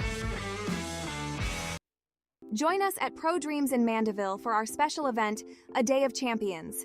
Meet LSU National Championship winning head coaches Jay Johnson, Skip Bertman, and Paul Maneri. Don't miss your chance to purchase authentic sports memorabilia, autographed by the champions themselves. It's the perfect opportunity to celebrate LSU baseball and take home a piece of history. Visit pro-dreams.com to get your tickets. See you there. Hey, it's Matt Moscona. For years, you've heard me tell you about Insurance Network of Louisiana, helping you find better coverage for less money. But it's not just for your home and auto. They also offer commercial property. So, retail stores, professional offices like doctors, dentists, attorneys, clothing boutiques. Insurance Network of Louisiana can find you better coverage for less money. They service the entire state of Louisiana, and they're local. So call today at 293-0450 or lainsurance.net. Gulf Coast Office Products is a nationally recognized Savin office equipment dealer based right here in Louisiana. Over 100 employees strong, Gulf Coast has the boots on the ground to support all vertical markets, from education, engineering, legal, and finance. With the latest in office technology, from desktop to production segment units, Gulf Coast and Savin have the perfect fit for you. Call 225-756-2644. That's 756-2644 for Gulf Coast Office Products. Breck teamed up to reimagine your parks, and you imagined big. With your help, we went to work, creating 12 beautiful community parks across the parish. A family-sized water park, miles and miles of trails, and parks just for your dogs. There are more places to splash, to explore, to run wild, and even soar. You imagined, we delivered. Gold. Breck, your #1 park system in the nation. Bayou Ford has the new inventory to get you in a new Ford truck or SUV today, or customize your next vehicle just the way you want it. All new Bayou Ford vehicles come with a 1 million mile powertrain.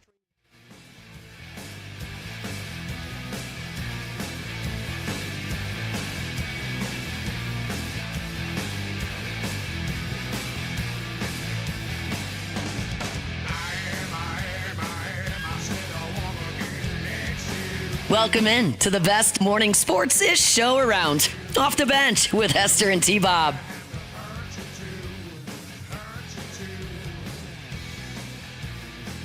All right, welcome back into Off the Bench. We just wrapped up the top games we were watching, and Saints-Panthers, because no, that is not one of the top games, but we had to hit on it nonetheless.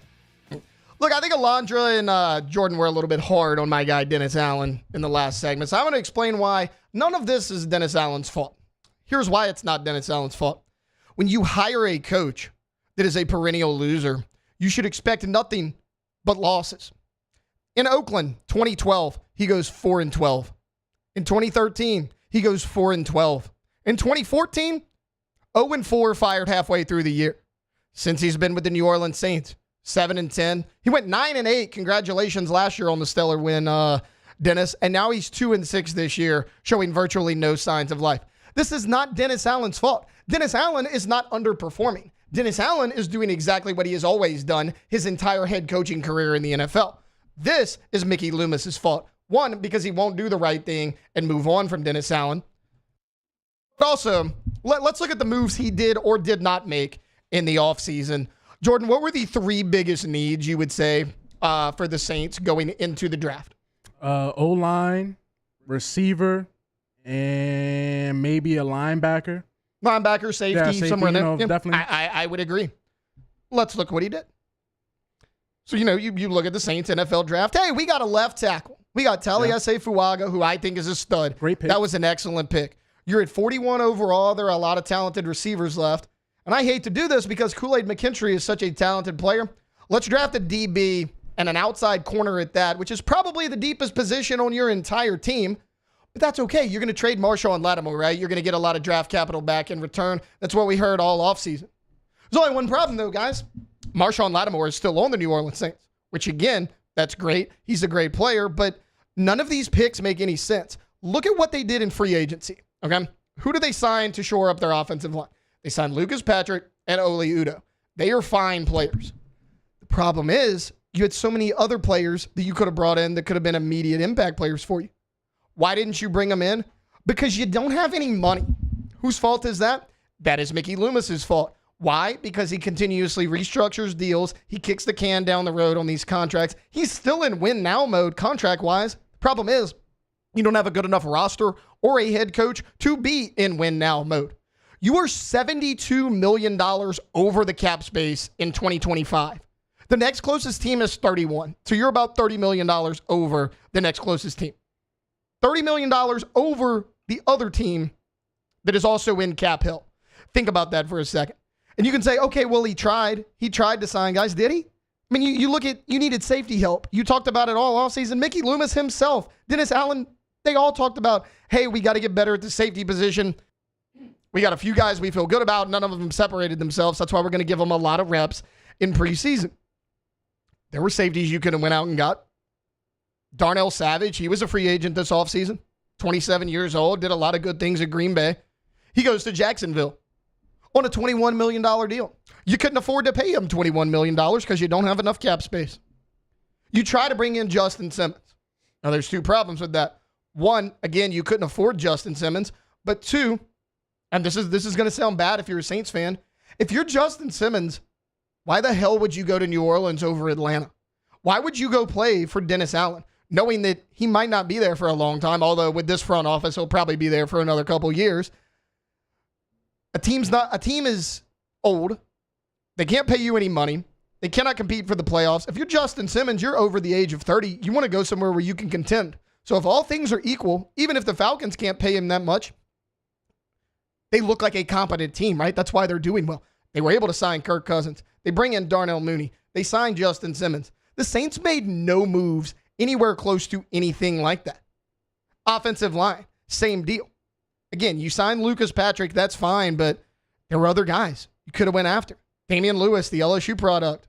He goes to your division rival in the Carolina Panthers. Why? You couldn't afford to pay him a big contract. He got a bag from the Carolina Panthers, $53 million deal.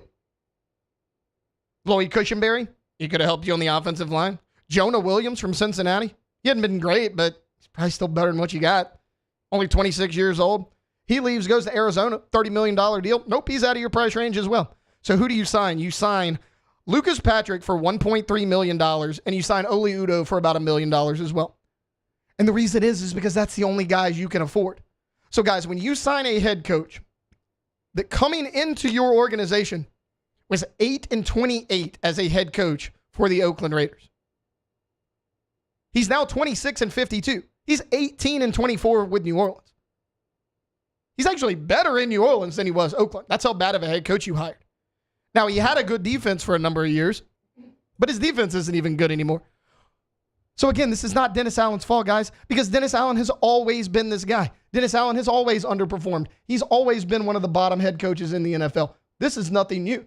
Mickey Loomis, however, he's still living in the past. He's living in the Breeze Payton years where he was allowed to kick the can down the road because you were trying to compete for a Super Bowl every single year. But what happens? You don't have the roster for that. And all of your best players are old right now. Let's call it like it is. Tyrann Mathieu, 32 years old. Demario Davis, Cam Jordan, they're both over the age of 34. You're paying these guys a lot of money, and they've done a lot of great things for the New Orleans Saints, but they're not the same players that they once were. This is not Dennis Allen's fault, guys. You can say, oh, well, Dennis Allen isn't winning games. He's never won games. He was a great defensive coordinator under Sean Payton when you had a Hall of Fame quarterback as well. His defenses have gotten worse every year he's been the head coach. They're not even a competent defense. I wouldn't even call them an average defense this year. They're bad. And it's not just because of injury. Again, you're paying these old players because you kick the contract down the road and you backlog their contracts so much that you're paying them a lot when they're 34, they're 35. They've lost a few steps as a player. It's not the player's fault. It happens to everyone. It's the front office's fault. It's the general manager's fault. You can't pay any young guys. You couldn't bring in a Justin Simmons. You didn't draft well. You got Taliesin Fuaga, but outside of that, you didn't really fill a ton of your needs. Kool-Aid McKinstry's a good player, but could you have done without him? Yeah. I think a solid receiver in the second round would have helped you a lot more, especially with Olave being in and out of the lineup and Rashid Shaheed out for the year with injury. Your most consistent receiver health-wise has been Bub Means, and that's not really a good thing. You just re-signed Alvin Kamara, which is fine, but when I read that, I was like, why did either one of these guys make this deal? For the Saints, sure, you bring back one of your best players. Why? Your team around him's not good enough to win. And if you're Alvin Kamara, how the hell do you re-sign that contract? I'd go somewhere that I want to win. Alvin Kamara's a better man than me. He's being loyal to the team that drafted him. I get it, but I'm going somewhere where I can win a Super Bowl. That ain't in New Orleans, at least not anytime soon. All right, look, we're going to take a quick timeout. We're going to get into a lot nicer of a conversation. We're going to talk college football next segment. Me, Alondra Jordan, we're going to chop it up. We're going to give you our biggest surprises, both positive and negative in college football. That's coming up on the other side of the break here on Off the Bench. Off the Bench. Oh, we are very excited to welcome on our new partner. And I don't know if you can see, maybe right there on the other end of the desk, you'll start to see some swag over there from our new friends over at Main Event. Well, I shouldn't say new friends because me and the family have been going over there for a very long time, ever since they opened over on Blue Bonnet. You should go check it out. So many different ways to have fun at Main Event. You can book a party. You can book the bowling alley. You can book a corporate event, a little team building event. Like if you want to have the place to yourself, right? You want to do that. You want to bring your entire company.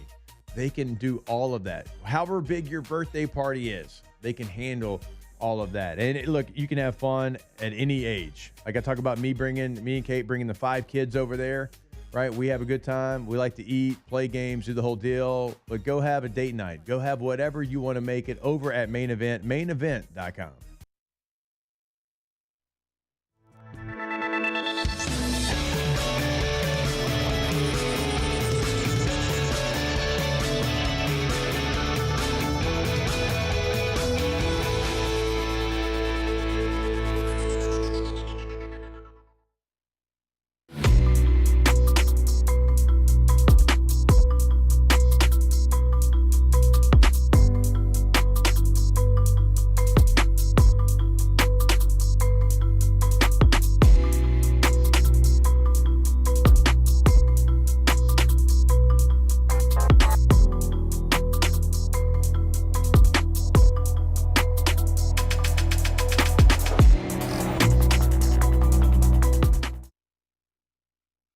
Jerry and Benny Payne began Central Plumbing Company out of their driveway in Tanglewood subdivision.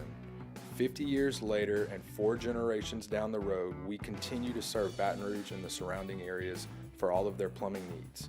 Residential, commercial, industrial, or hospitality, Central Plumbing is here 24/7, 365. We want to thank our customers, family, and friends for 50 years of success. And looking forward to 50 more. I've been doing business with Luba for 25 years. They're dependable, trustworthy. It's just the attention to detail with our clients. Our folks have years and years of experience. They're highly trained professionals, but many companies have that asset. What I'd like to think makes Luba a bit different is that we use those talents in a way that truly is dedicated to serving the needs of the folks who depend on us.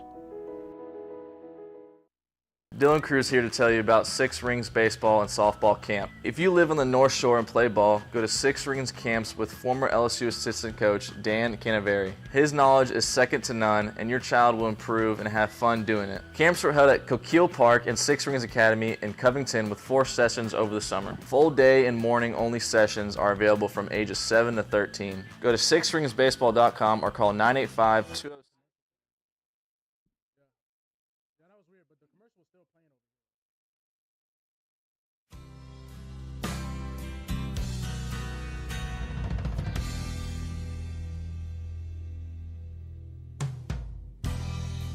Back to sports talk. Maybe. Off the bench.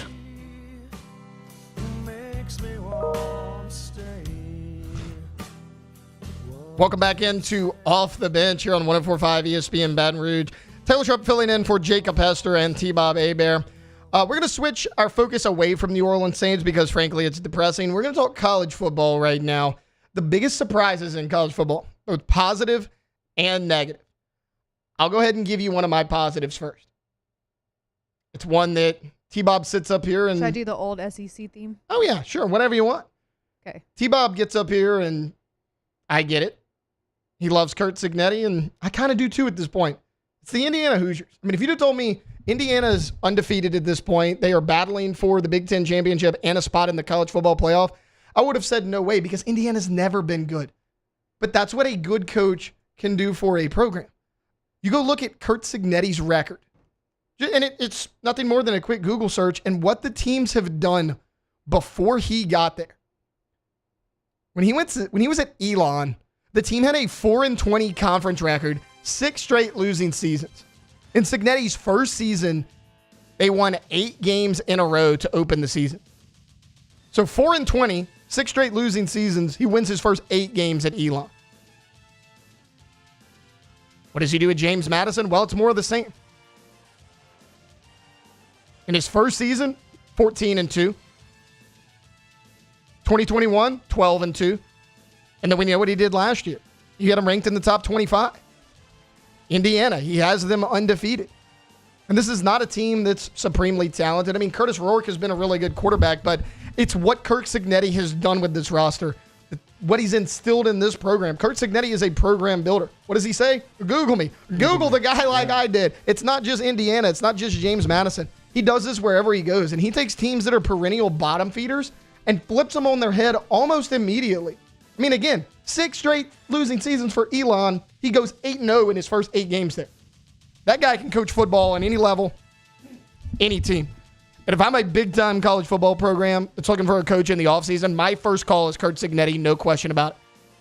Anybody else got a positive? Alondra, what is your biggest positive or positive surprise? Right. So, first of all, I 100% agree about Curt Cignetti. What he has done at every program that he's been at is very, very impressive, and he's just a winner, and I love that. Like, Elon, that's the most random school ever, you know? And so, shout out Curt Cignetti. It's great. But one of the biggest surprises is it's positive for them.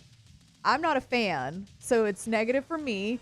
Texas A&M is surprisingly doing really, really well this season. I definitely didn't have them to be first in the SEC West, or like at all, at any point this season.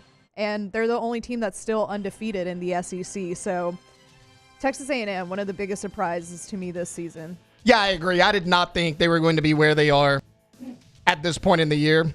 But if you have the amount of faith that I do in Texas A&M, I believe they're going to screw this up. But to your point, I think they've already exceeded my expectations for them in year 1 under Mike Elko. I don't care if they win another game at this point. Elko has revitalized his program. My only pause with Texas A&M, yes, Marcel Reed gave LSU problems. Yes, they are a different offense with Marcel Reed. At some point, though, whether it's the SEC championship, whether they get into the college football playoff, they're going to have to throw the ball downfield. Marcel Reed completed 2 passes. Now, yes, one of them was a long 40-yard pass, but it's kind of a one-off for him so far this year. Whether it's Connor Wegman or Marcel Reed, they're a run-first team, and they can't really throw the ball. I mean, Le'Veon Moss, far and away, he plays like Le'Veon Bell, far and away the best player on this team. They don't really have a ton of weapons out wide outside of Le'Veon Moss. They're going to have to throw the ball at some point, and they can't really do that. But yeah, to your point, already I am blown away with what Elko's done in year one. Jordan, biggest positive surprise in college football? I'm sorry. I want to add to that real fast. Like Mike Elko in year one, and the program wasn't great last season. So, yeah, it's impressive what Mike Elko has done. Yeah. I think I'm more impressed with Mike Elko than I am the actual Aggies. But, yeah, sorry. Go ahead. No, you good.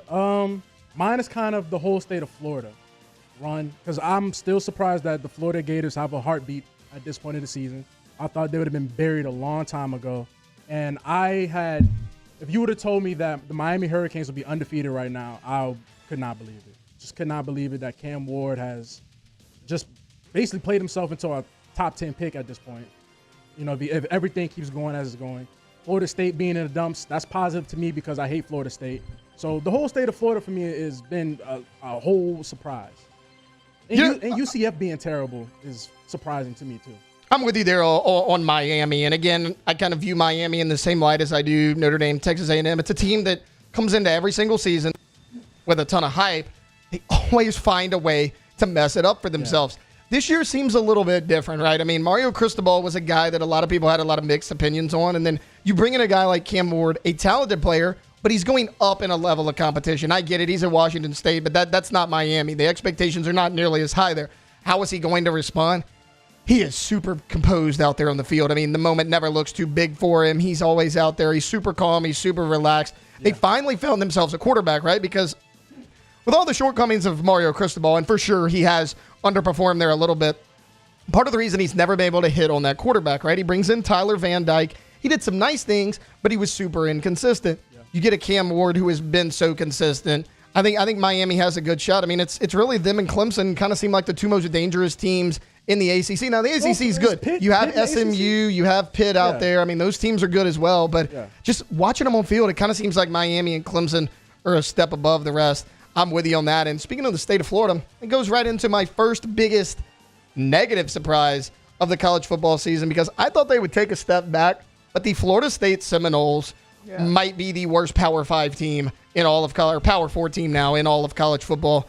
They are 1-7 this year. It's a positive to me. And it just has not looked good. And I mean, they barely beat a Cal team. They had to come back and get a win over them. Now, it was a good victory over a pretty competitive Cal program, but I mean, they had to come back in that game and win that one. I pointed this out the other day, guys. I think Mike Norvell's a good coach. I really do. But what do they always say? A good quarterback can hide a lot of things, right? At Memphis, he was super consistent. 8-5, 10-3, 8-6, 12-2. Then he takes the Florida State job in 2020. 2020, we get it. Tough year for everybody. It's the COVID year. He goes 3-6. 2021, 5-7. The last 2 seasons, he has had Jordan Travis. He goes 10-3, 13-1. He's 1-7 now without Jordan Travis. This is his 3rd season at Florida State without Jordan Travis at quarterback. He has 9 wins in those 3 seasons. Whoa. We're not throwing no respect on DJ Ukabadoogie? We are not, because no Ukabadoogie respect? He is awful. Oh, man. So 3-6, 5-7, 1-7. He has 9 wins. Without Jordan Travis as his quarterback, he has 9 wins at Florida State over a 3-year span. I like Norvell, but look, he's got to get some wins to get off this hot seat this year. And if he has another year like this, he's gone. I mean, plain and simple. Tallahassee has high expectations. They're not going to put up with it. So Mike Norvell, I think he's a good coach, but not going great for him. Alondra, biggest negative surprise in college football? Yeah, actually, Florida State was going to be my biggest negative surprise, too. Like you said, I knew they'd take a step back, but something like this is abysmal. Like, it's bad. The situation in Tallahassee is like code red right now. So I didn't think they'd be this bad. Well, it's not just, they lost Jordan Travis, a really good player. They lost some receivers on the outside. They can't run the football at all. Yeah. They can't stop the run on the defensive side. I mean, it's not just like, he has a bad quarterback. He's trying to figure things out. there are really no positives for this team right now on either side of the ball. I mean, this is a complete collapse. You lost a lot of talent. I get it, but people were talking about Mike Norvell. Oh, he's the transfer portal king. Yeah. He always brings in these players. It was miss after miss after miss this offseason. They were in a really bad spot in Tallahassee. Jordan, biggest negative surprise? Easily for me, that would have to be the Mizzou Tigers. That was on mine too, Granted, I don't watch a lot of Mizzou like, oh, yeah, let me go watch Mizzou today. But the look from how they looked last year to this year, and they basically brought kind of the same team back. You know, the main key guys are back outside of like Blake Baker, and their fall off needs to be like researched and studied, because how can their offense go from being like a high-powered passing attack to just like they can't even throw the ball downfield, and you have maybe 2 to 3. Oh, I can say 2 to 3, but at least one certified, at least day one pick at receiver with Luther Burden. You know, Mookie's good and all that, and the other guy, Theo Weiss, Wise, or whatever his name is. But the fact Missouri is barely ranked right now is just surprising to me. And I really don't think they should be. Weak. The schedule's weak. I really don't think that they should be ranked. Should have lost to Vanderbilt. Yeah, and Missouri. I was gonna go Missouri or Florida State because, like you said, they're bringing back a lot of the same people. Same team. And I guess, I mean, the offense isn't great, but I guess they're really missing Blake Baker over there in Columbia.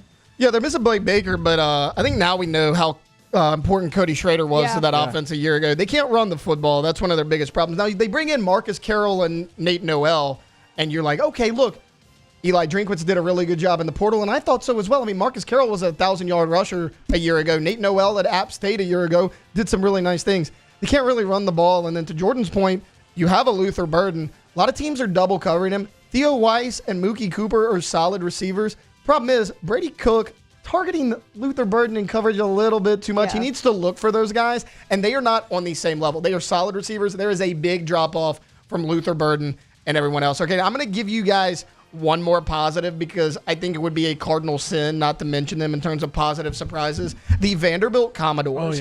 What they have done this year is amazing. I mean, if you would have told me, Taylor, the back half of the season for LSU fans are going to be sweating the Vanderbilt game more than the Oklahoma game, I would have said you're out of your mind. But as bad as Oklahoma looks and as good as Vandy looks, I mean, they start off by beating Virginia Tech, who has turned their season around. They've been a pretty solid team so far. They should have beat Missouri. They lose by a field goal in overtime, but they missed a field goal in regulation that would have won it for them. They missed the tying field goal in overtime that would have sent it to a second overtime. Diego Pavia has been a godsend for this football team. What do they always say? If you have a good quarterback, you have a chance. Vanderbilt has had a chance in every game that they have been in, and it's not just, oh, well, you know, it's Vanderbilt. They've been good here and there. They've been the worst team in the SEC by far. I mean, their over-under win total this year was 3.5 for the entire season.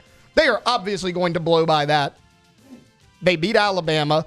And then again, they should have beat Missouri. I mean, they are taking it to a lot of these teams that were supposed to be a lot better. I love what Clark Lee's doing out there. Diego Pavia has been excellent, but that defense as well, you know, they've done just enough to help that offense and that running game. I mean, we talk about Diego Pavia throwing the football.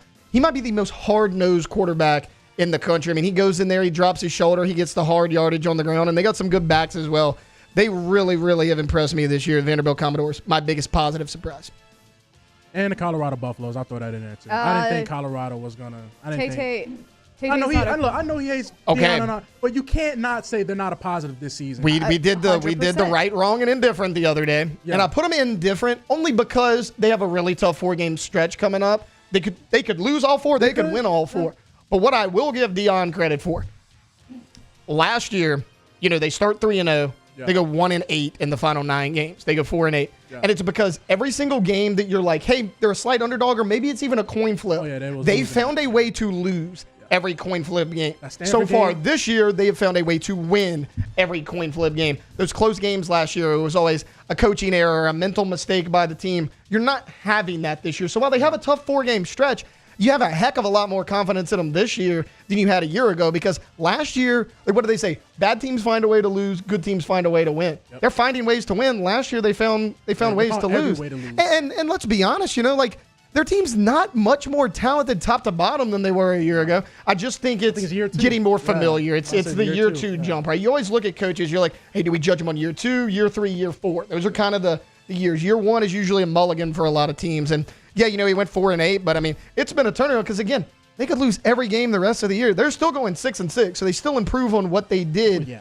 from a year ago. So yeah, no, look, I get it. I've been a Deion hater for a long time, but what he's done this year, what he's done this year, you can't deny. I mean, you really can't deny it. I think, last year, I think people expected too much too soon from Deion just because he's a big name. He's a polarizing figure, right? Yes, you can tell, though. I mean, yeah. And I think it was too much for him. And I think if you asked him, honestly, he'd say, yeah, I didn't handle it well. I went in there. I thought I was going to have immediate success in a place that's tough to win, like a Colorado. That was the they got too much success at first. He took a step back in the offseason. He reevaluated things. They flew too close to the sun. 100%. And, Deion's always going to have that swag about him, right? He's always going to chirp a little bit, but you don't hear it quite as much as you heard last year. This year, they're a lot more reserved, and they're playing a lot better as a team because they lost a lot of talent. Xavier Weaver was a solid receiver for them last year that they lost. I would argue their most consistent receiver from a year ago, and you're like, hey, what did they do? They lost Dylan Edwards, their talented running back. He's at Kansas State now, but it hasn't seemed to matter because top-end talent, they're kind of where they were a year ago. It's not like they're supremely talented. It's just the culture is a lot better than it was in year one. So, no, I'll give Deion credit where it's due. He has done an excellent job this year. All right, look. Having Travis Hunter helps, too. Having Travis Hunter helps a lot. All right, look, we're going to take a quick timeout. When we get back, we're going to chop it up with the New Orleans Pelicans a little bit. They had a disappointing back-to-back road losses to the Golden State Warriors, but they got a game tonight at home in the blender against the Indiana Pacers. We're going to preview it next here on Off the Bench. Off the Bench.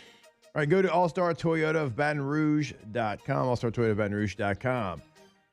If you want to buy a new vehicle, they have got something for you. And it doesn't matter what you're looking for or what your needs are, they're going to be met. It's like we say every single day. Sedan, hybrid, midsize, full-size SUV, multiple trucks, Sienna minivan. They have got you covered. T-Bob right now on the road all the way to Orlando, Sienna minivan set up for him and his crew. It can be for you as well. Now, buying new, as we always say, yeah, sure, everything's going to be available, but leasing, sometimes you just get a couple of options. Everything's available over at All-Star. Same thing in the rental department. If you need to rent a vehicle to go watch the Tigers play in Gainesville here coming up in a couple of weeks, they have got you covered. Go to the website today, All-Star Toyota of Baton Rouge. When you can't rely on technology, you can rely on Mountain Cold Refreshment. Dave's back on. Coors Light. Choose chill. The Windsor Senior Living Community in Mandeville, Louisiana is a beautiful, vibrant apartment community geared towards seniors. They are nestled right in the heart of Mandeville, where seniors live a more carefree lifestyle in spacious apartments with the peace of mind that comes from having a little extra help. Call the Windsor at 985-624-8040 to schedule a lunch and tour. Come see how the Windsor can be your passport to peace of mind.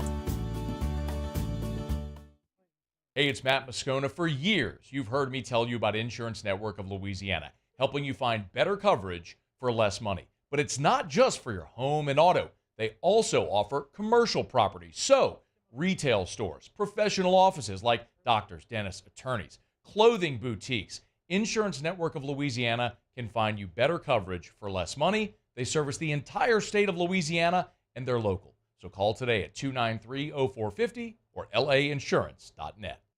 Gulf Coast Office Products is a nationally recognized Savin office equipment dealer based right here in Louisiana. Over 100 employees strong, Gulf Coast has the boots on the ground to support all vertical markets from education, engineering, legal, and finance. With the latest in office technology from desktop to production segment units, Gulf Coast and Savin have the perfect fit for you. Call 225-756-2644. That's 756-2644 for Gulf Coast Office Products. Breck teamed up to reimagine your parks, and you imagined big. With your help, we went to work, creating 12 beautiful community parks across the parish. A family-sized water park, miles and miles of trails, and parks just for your dogs. There are more places to splash, to explore, to run wild, and even soar. You imagined, we delivered. Gold. Breck, your #1 park system in the nation. Jerry and Benny Payne began Central Plumbing Company out of their driveway in Tanglewood Subdivision. 50 years later and 4 generations down the road, we continue to serve Baton Rouge and the surrounding areas for all of their plumbing needs. Residential, commercial, industrial, or hospitality, Central Plumbing is here 24/7, 365. We want to thank our customers, family, and friends for 50 years of success. And looking forward to 50 more.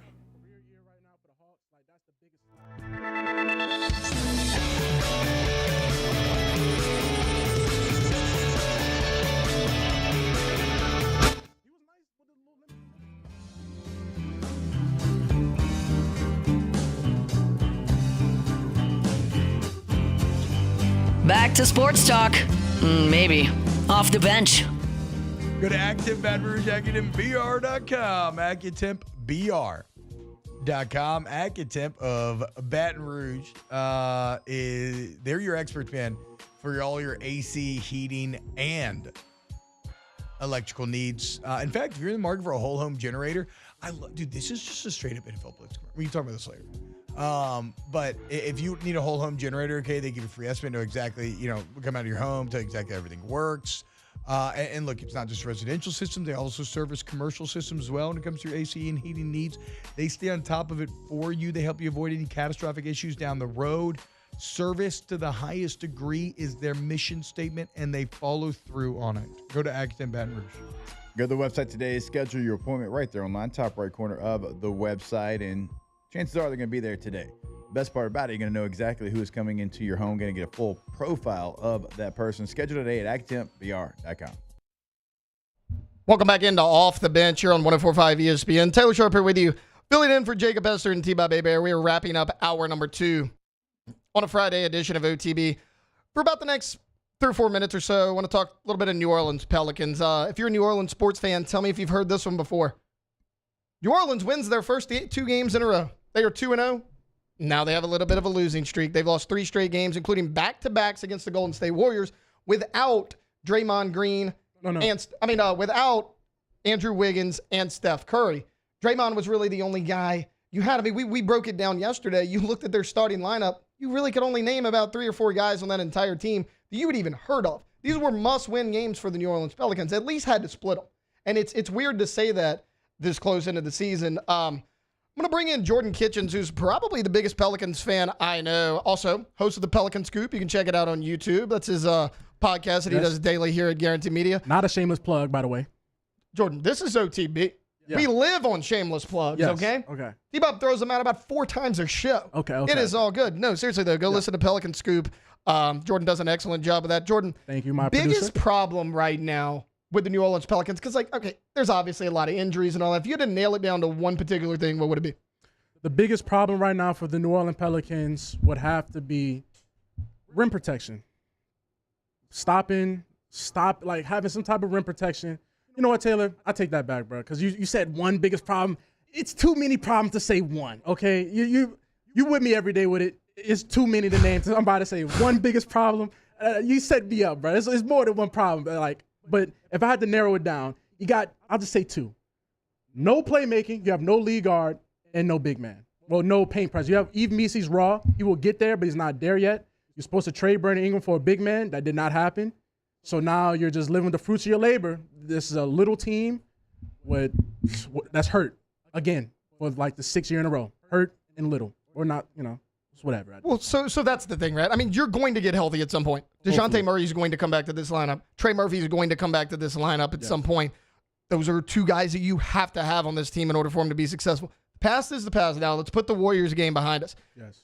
You have an Indiana Pacers team coming into New Orleans that had a really good season a year ago, led by Tyrese Halliburton, one of the best young guards in the league. How do you think this game goes tonight? I think the Pacers will have another Congo line to the paint, be high scoring, and I think the Pelicans, they don't have enough scoring right now to keep up with them. The Pacers are damn near like a top 5 team in offense in the NBA right now. Tyrese Halliburton, they're fast. With Rick Carlisle and whatnot, they're a fast-paced team. Pelicans can't score. So I think the Pacers are going to just run up and down the court. Hopefully I'm wrong, but that's what I've seen so far. All right, well, you have it there from Jordan Kitchens. More of the same you can expect tonight for the New Orleans Pelicans. Okay, look, that's going to do it for hour number 2. We are rolling right along here on this Friday morning. I want to give you a little bit of a preview of what we're going to do in hour number 3. We broke down the top NFL games to start hour number 2. The top of hour number 3, we're going to do college football. We're going to look at the top games, kind of give our prediction for some of those, who we like, who we don't like. 9:15, I want to talk a little Baton Rouge Zydeco. LSU's on a bye week. There's a lot of things to do in Baton Rouge. So Lily Gale, sideline reporter for the Baton Rouge Zydeco, is going to hop on with us. Then we're going to do big deal or no big deal at 9:30 because we have not done that yet this week. And we're going to talk about what does an LSU fan do during that bye week. And, of course, we're going to close it out with Ask the Bench. Just stay tuned. You got another 60 minutes or so left with us here on a Friday edition of OTB. We'll be right back with that and a whole lot more here on Off the Bench. Off the Bench. All right, go to yourgoodwood.com. Yourgoodwood.com. Men's sexual wellness. I always tell you, live life without fear or embarrassment. Because you shouldn't have to. You don't have to. In fact, there's answers to the questions. You just got to go to the website. Because you go to the website, you can find a full list of services that they offer over at Goodwood. You go to the website and you can book your appointment right there. Look, discreetly if you want to, right there on the website. But again, the tagline is true. You can live life without fear or embarrassment. So this is something that people deal with, but you have to get it dealt with. And that's what Goodwood is going to do for you. So again, you can book your appointment. You can find pricing, all that on the website. The website is yourgoodwood.com. The number 225-4GD-WOOD. Goodwood, yourgoodwood.com.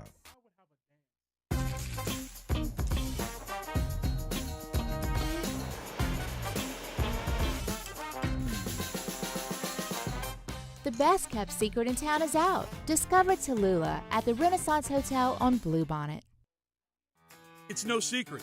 The best oysters in Baton Rouge are at Jolie Pearl Oyster Bar. Enjoy mouth-watering South Louisiana flavor and oysters from all over the country. And don't forget our nightly drink specials.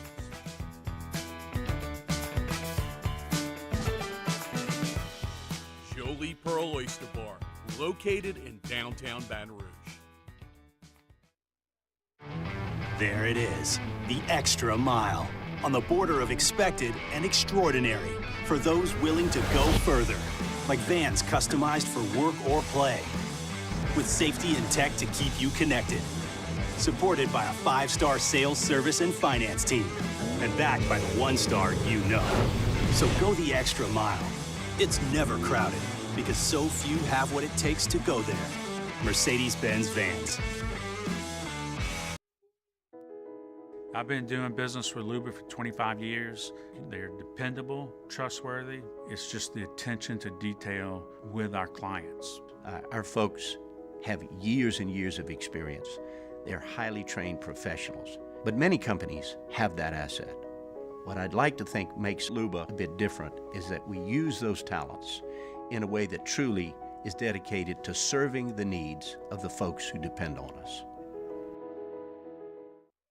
Dylan Cruz here to tell you about Six Rings Baseball and Softball Camp. If you live on the North Shore and play ball, go to Six Rings Camps with former LSU assistant coach Dan Canaveri. His knowledge is second to none, and your child will improve and have fun doing it. Camps were held at Coquille Park and Six Rings Academy in Covington with 4 sessions over the summer. Full day and morning only sessions are available from ages 7 to 13. Go to sixringsbaseball.com or call 985-206-9096. Learn the game to love the game. Electricity is all around us, and our families depend on it. Every day is sparked by the power of a cold drink or a warm meal, a movie night, and a comforting light at the end of a dark hallway. From sunrise to sunset, playtime to bedtime, our team is ready to take care of your electrical needs. Even in the case of an after-hours emergency, the light in your life shines brighter with Mr. Electric. Hey, it's Matt Moscona. For years, you've heard me tell you about Insurance Network of Louisiana, helping you find better coverage for less money. But it's not just for your home and auto. They also offer commercial property. So, retail stores, professional offices like doctors, dentists, attorneys, clothing boutiques.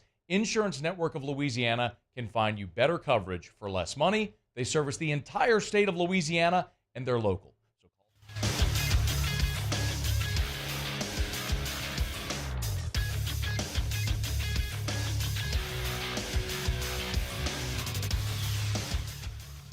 Good morning, Baton Rouge. We are here for a 9 a.m. hour 3 of OTB.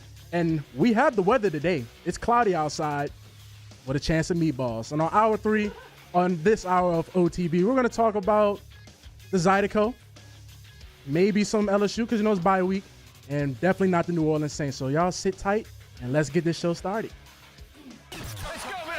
All-Star Toyota presents Off the Bench with Jacob Hester and T-Bob Hebert. Yeah. Off the Bench with Jacob Hester and T-Bob Hebert. They said I gotta come off the bench. Now, here's Jacob Hester and T-Bob Hebert.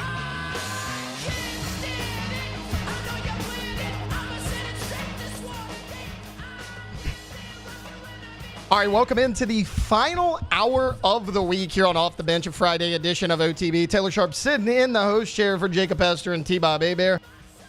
Hester about to get on a plane here in about 30 minutes. He is traveling to Ann Arbor, Michigan to take. He's calling the Michigan game this weekend, a game we're going to break down here in just a few minutes. I want to give you kind of a recap of what we did in hours 1 and 2. Hour 1, we were very LSU football heavy. We even talked some LSU basketball as the men's and women's seasons are coming up here at the beginning of next week. We talked some NFL. We're very NFL heavy. I explained to you guys why you shouldn't be too hard on Dennis Allen because he's always sucked and we shouldn't really expect anything less. Here in hour number 3, we're going to talk college football, some of the top games coming up here in week number 10. We're going to talk to Lily Gale of the Baton Rouge Zydeco next segment because, look, it's a bye week. People here in Baton Rouge love sports. What's there to do? Go to a Zydeco game. We'll talk about that next segment. Then we're going to do big deal or no big deal at 9:30 since we missed it yesterday. And then we're going to close this thing out like we do every single day with some Ask the Bench. So I want to dive in right now with the top games coming up here in week 10. The first one I want to hit, probably the biggest game of the weekend. It's going to be College Game Day. Number 4, Ohio State. Number 3, Penn State. I'm going to let Alondra and Jordan go first. Who do we like in this game, Alondra? Who do you like in this game? Ohio State, Penn State. Well, I mentioned yesterday that I've got Penn State on Fraud Watch, and I think that they're overrated. So give me Ohio State. I understand that Ohio State's, they're not happy with Ryan Day, but they should be. I mean, they're not doing terrible. But, yeah, give me Ohio State in this game. Jordan? I hate both of them. I hate Penn State. I'm about to say, I hate Penn State, and I hate Ohio State. But I hate Penn State way more than I hate Ohio State, so I'm going to have to go Ohio State. I live to see Penn State lose.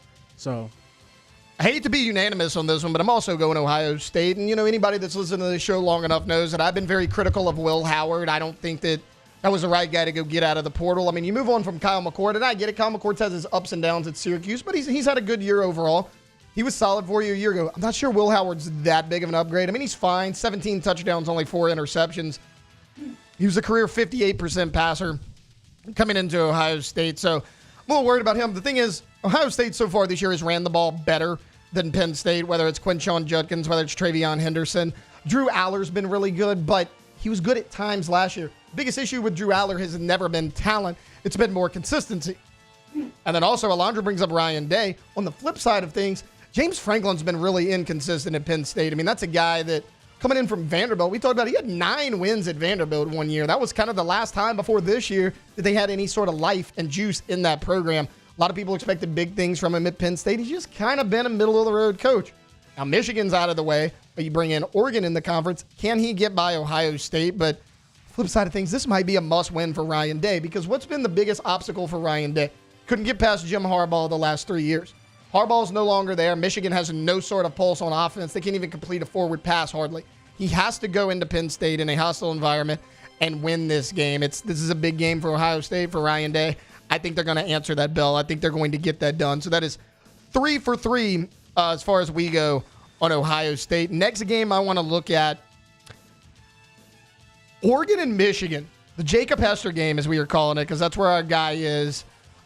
He's going to be tomorrow. It's a 2:30 kickoff in Ann Arbor in the Big House. The number 1 team in the country, the Oregon Ducks, coming in 8-0. They're taking on a 5-3 Michigan team, who again has been abysmal on the offensive side of the ball, but they have a decent defense. And Oregon, while they've looked good at times, their offense has sputtered in a few games where you didn't think it was going to. So Michigan's defense actually matches up okay with the Oregon offense. But what do we like, Alondra? I've been pretty high on Dan Lanning since last season. I think Oregon is a good program, and Dan Lanning really has them rolling over there. So, and Michigan, they're just not good this season. They're not good. There's a lot of instability in that program, as we were talking about yesterday with the whole Bryce Underwood situation. Sharon Moore struggling out there. So I'm going to go with number 1 Oregon on this one, which is an obvious pick, but yeah. Jordan, what we got? I mean, mine was going to have to be obvious as well, because the fact that I can go to Michigan's football team and get starting snaps at quarterback right now kind of concerns me. But Oregon is in a position where you're the number 1 team going to the snake pit. Don't let it be close. Don't end up losing.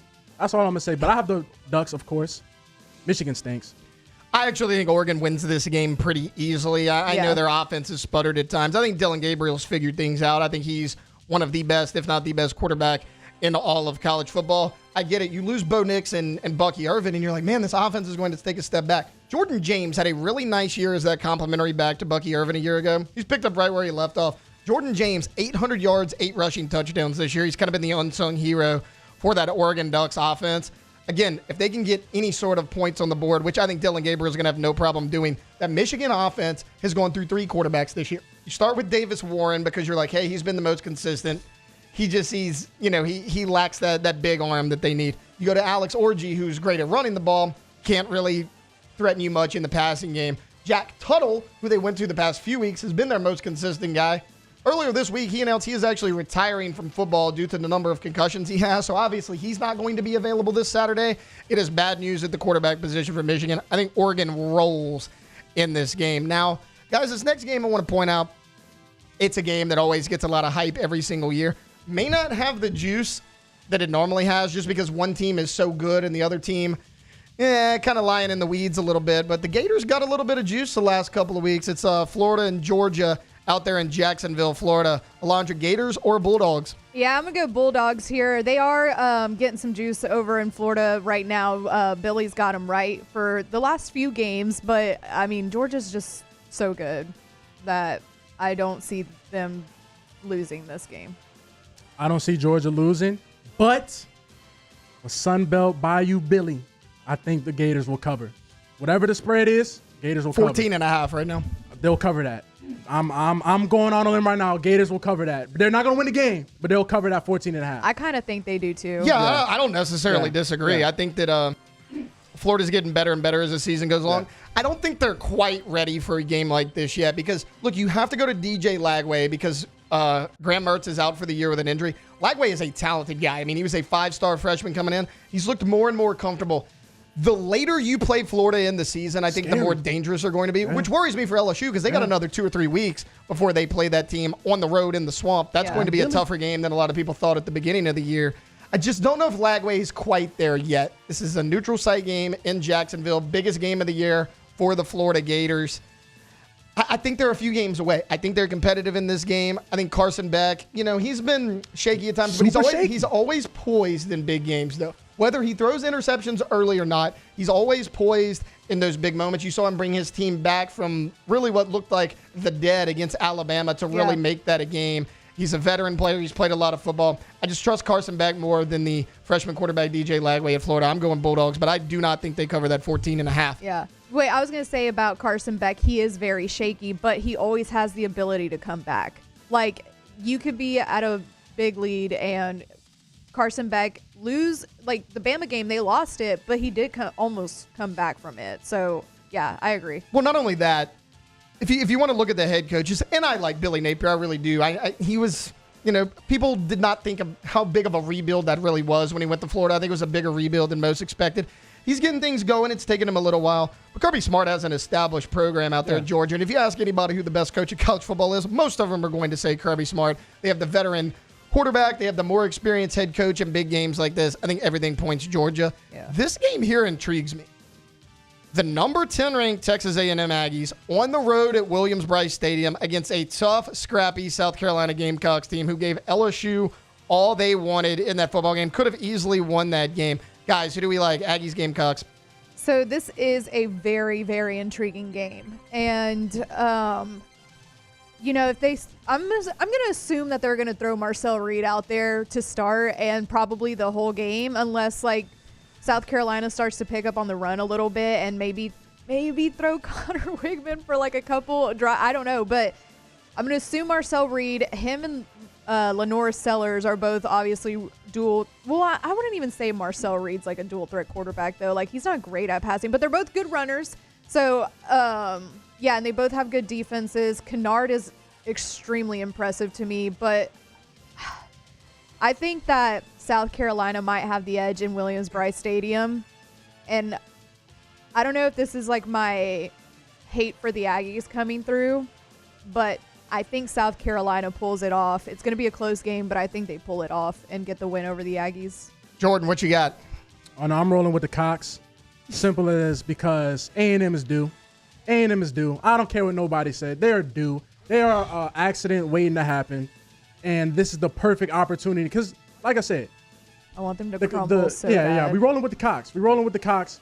But also at the same time, they are due to actually win a big game at home. Feels like every big game at home, like they're just right there. A&M, they just won their Super Bowl. They're going to be like, oh, we're high and mighty. We beat LSU. All right. They're going to roll in there. They're going to get rolled. Cox and I don't know what the spread is, but we rolling with it. It's Texas A&M, a 3-point favorite on the road. Oh, yeah, I like that a lot. I like that a lot. Both of you pick South Carolina. Yes. I already know what you're about to do here.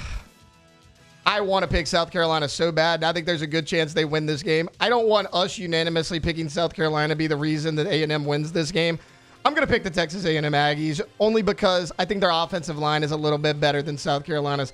Look, both defensive lines are scrappy. They both get after the passer. Neither team has a great passing game. Both of them built on the run. Yeah. Lenora Sellers and Raheem Sanders on one side. Marcel Reed and Le'Veon Moss on the other. I think Le'Veon Moss a little bit better, a little bit more consistent than Rocket Sanders, but I trust the Texas A&M offensive line in the running game a little bit more than I do South Carolina. I like what Mike Elko's doing out there in College Station. Unfortunately, I am picking the Texas A&M Aggies in this game, but I hope I am wrong. I will be watching this game, and I will be cheering like heck for the South Carolina Gamecocks in this game because I do not respect Texas A&M as an athletic program. All right, look, we're going to go to break here real quick. That was Jordan, they hadn't won a national championship in any sport since like 1938 or 39, program. Whatever. Doesn't matter. Long time ago. They played for one in baseball last season. Who won that series? I said the whole program. Who won that series? I believe it was the Tennessee Volunteers won that series because they are not quite as bad of an athletic program as the Texas A&M Aggies Yeah, but they got rings for it. They do. Yeah, they did. Yeah. They did get rings for it. They have the 7 overtime cups that they can still hang their hats on, though. That's cute out there in College Station. All right, look, we're going to take a quick timeout. We come back. We're going to shift away from football for a little bit because there's no college football going on for the LSU Tigers this week, but there's still a lot of things to do in Baton Rouge, including going to a Baton Rouge Zydeco game where I will actually be at tonight. That's coming up. We're going to talk to Lily Gale, sideline reporter for the Baton Rouge Zydeco, next here on Off the Bench. Off the Bench. Go to TrashRangers.com, TrashRangers.com, and you can sign up for residential service, commercial service, and you can sign up for those roll-off dumpsters that we tell you about all the time as well.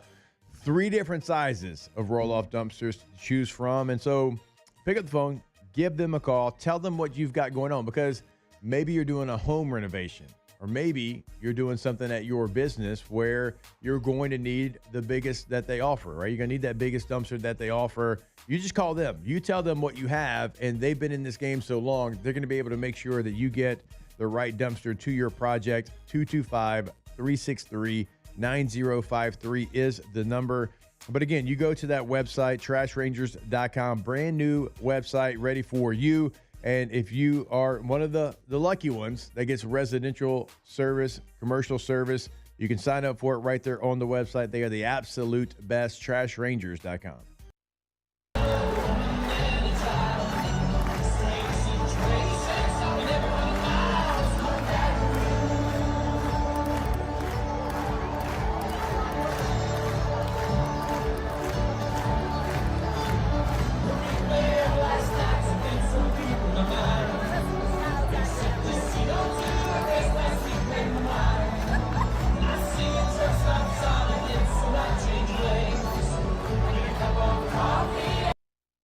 Breck teamed up to reimagine your parks, and you imagined big.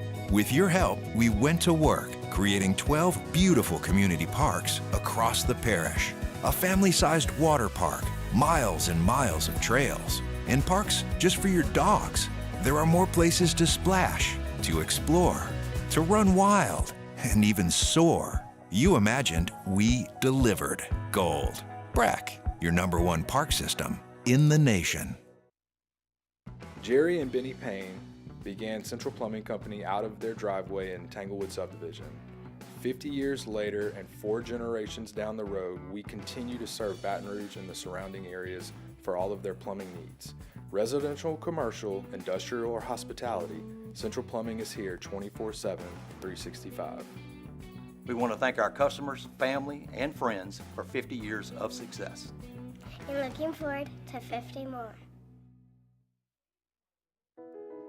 I've been doing business with Luba for 25 years. They're dependable, trustworthy. It's just the attention to detail with our clients. Our folks have years and years of experience. They're highly trained professionals, but many companies have that asset. What I'd like to think makes Luba a bit different is that we use those talents in a way that truly is dedicated to serving the needs of the folks who depend on us. Dylan Cruz here to tell you about Six Rings Baseball and Softball Camp. If you live on the North Shore and play ball, go to Six Rings Camps with former LSU assistant coach Dan Canaveri. His knowledge is second to none, and your child will improve and have fun doing it. Camps were held at Coquille Park and Six Rings Academy in Covington with 4 sessions over the summer. Full day and morning only sessions are available from ages 7 to 13. Go to sixringsbaseball.com or call 985-206-9096. Learn the game to love the game. Electricity is all around us, and our families depend on it. Every day is sparked by the power of a cold drink or a warm meal, a movie night, and a comforting light at the end of a dark hallway. From sunrise to sunset, playtime to bedtime, our team is ready to take care of your electrical needs, even in the case of an after-hours emergency.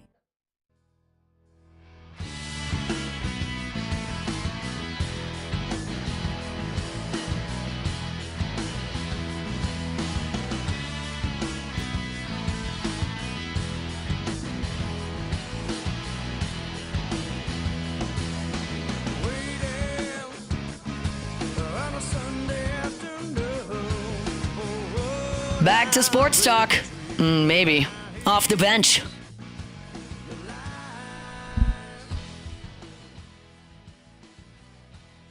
Welcome back into Off the Bench. Taylor Sharp sitting in for Jacob Hester and T-Bob Bear. We are trying to get in touch with Lily Gale here, sideline reporter for the Baton Rouge Zydeco. I will be out there tonight. They have games tonight and tomorrow as well. Fun time out there. It's affordable. It's fun for the whole family. I'll be out there. We are trying to get in touch with her. As far as what else is going on this weekend, guys, I got a little hidden gem for you guys. Saturday night, I will be attending Dueling Pianos here in downtown Baton Rouge. Heck of a time. We've done it once a month. This is the second time me and my wife have done it. We did it back in August. Took a few months off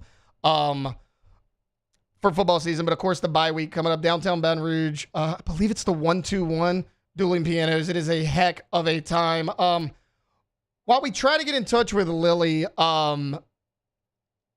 Jordan, as a fan of LSU, what are your bye week plans?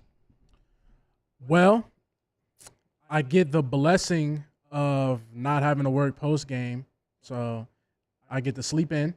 So I will be doing that.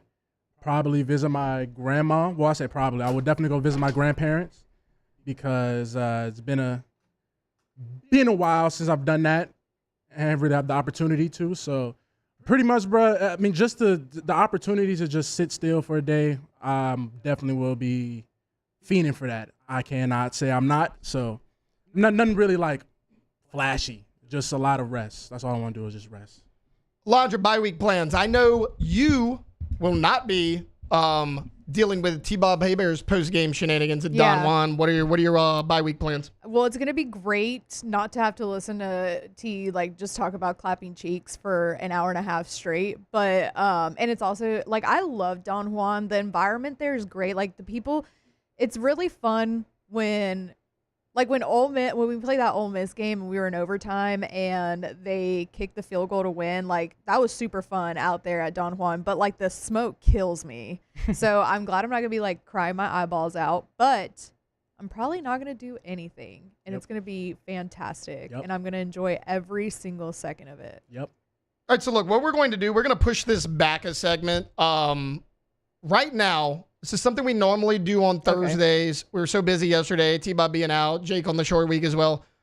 We completely forgot about Big Deal or No Big Deal, one of our favorite segments of the week. So let's hit it right now. Big deal. Ain't no big deal. Big deal. No big deal. Big deal. No big deal. No big deal. No big deal.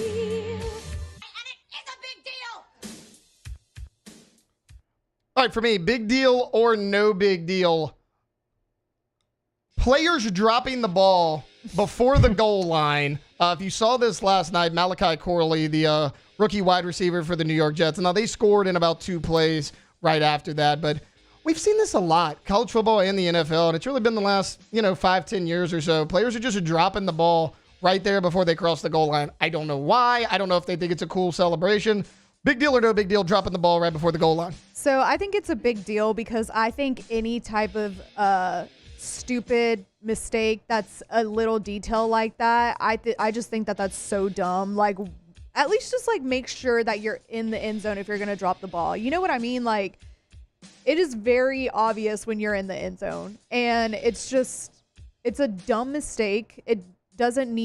It's a mistake that doesn't need to be made, and it's just like something that's just so stupid.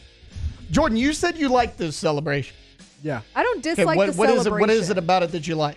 Well, hold on. I didn't say I like dropping the ball, but I do like celebrating into the end zone. Yes. No, that's fine. But like, if I'm scoring, I'm throwing the ball 10 rows into the stands. I'm paying the $5,000 fine or whatever it is, and I'm having myself a good old time. But you see this, and honestly, most of the time it does not get called. It's one of those things that, like, unless a team specifically sees it and reviews it, the refs in live action, they don't call it a ton. It should get called a lot more than it does. But like, I just like you're hurting your team for no reason. Yeah, look, the one that I said I like during the break, when they run up, cross the end zone, you cross the end zone, but right before you really get in there, grab the ball, plant it down right there. Just plant it down, hit a little, do a little something like that. But no, bro, I think keeps the game fresh, man. You got to keep the game fresh. But I can't believe that after Deshaun Jackson did that damn near over 10 plus years ago, and that it still happens every year. Every season it happens at least 3 times. There's a difference between doing that and then, have a little spice when you get in the end zone, baby. Gotta celebrate. It's just so dumb. It's only made me mad one time as an LSU fan. And if you guys, everybody remembers this game, you'll remember the play I'm talking about. So LSU was trailing in 2011, early second quarter against Georgia. This was the undefeated 2011 season when you had to play Bama in the awful national championship game. You're in the SEC championship game against Georgia. You have nothing going. Your team's playing bad. You got to count on your best player, which was Tyrann Mathieu. He runs down the sidelines. He scores a touchdown, and he actually tosses the ball to the referee right there at him right before he crosses the goal line. Refs didn't notice. Georgia didn't notice. Play was not even reviewed. That 100% was not a touchdown. I was holding my breath the entire time going to commercial break. I was like, when we get back, they're going to tell us it wasn't a touchdown. We're going to get the ball on the 1-yard line. Anything can happen then. Nobody ever saw it. Nobody ever reviewed it. But I can't stand when players do that. Alondra, big deal or no big deal? What you got? All right, big deal or no big deal? I got to get this in since T-Bob's not here and he's not going to make fun of me or make me feel bad about it. Victor Wembanyama, my guy Wemby, this is his second time having a 5x5 game of his career with the Spurs. So I'm assuming y'all know what a 5x5 is. Yeah. Okay. So last night he had 25 points, 9 rebounds, 7 assists, 5 steals, and 5 blocks. So shout out. The last one he had was against the Lakers back in February, where he had another 5x5 game. But Wemby is insanely impressive. He's overrated.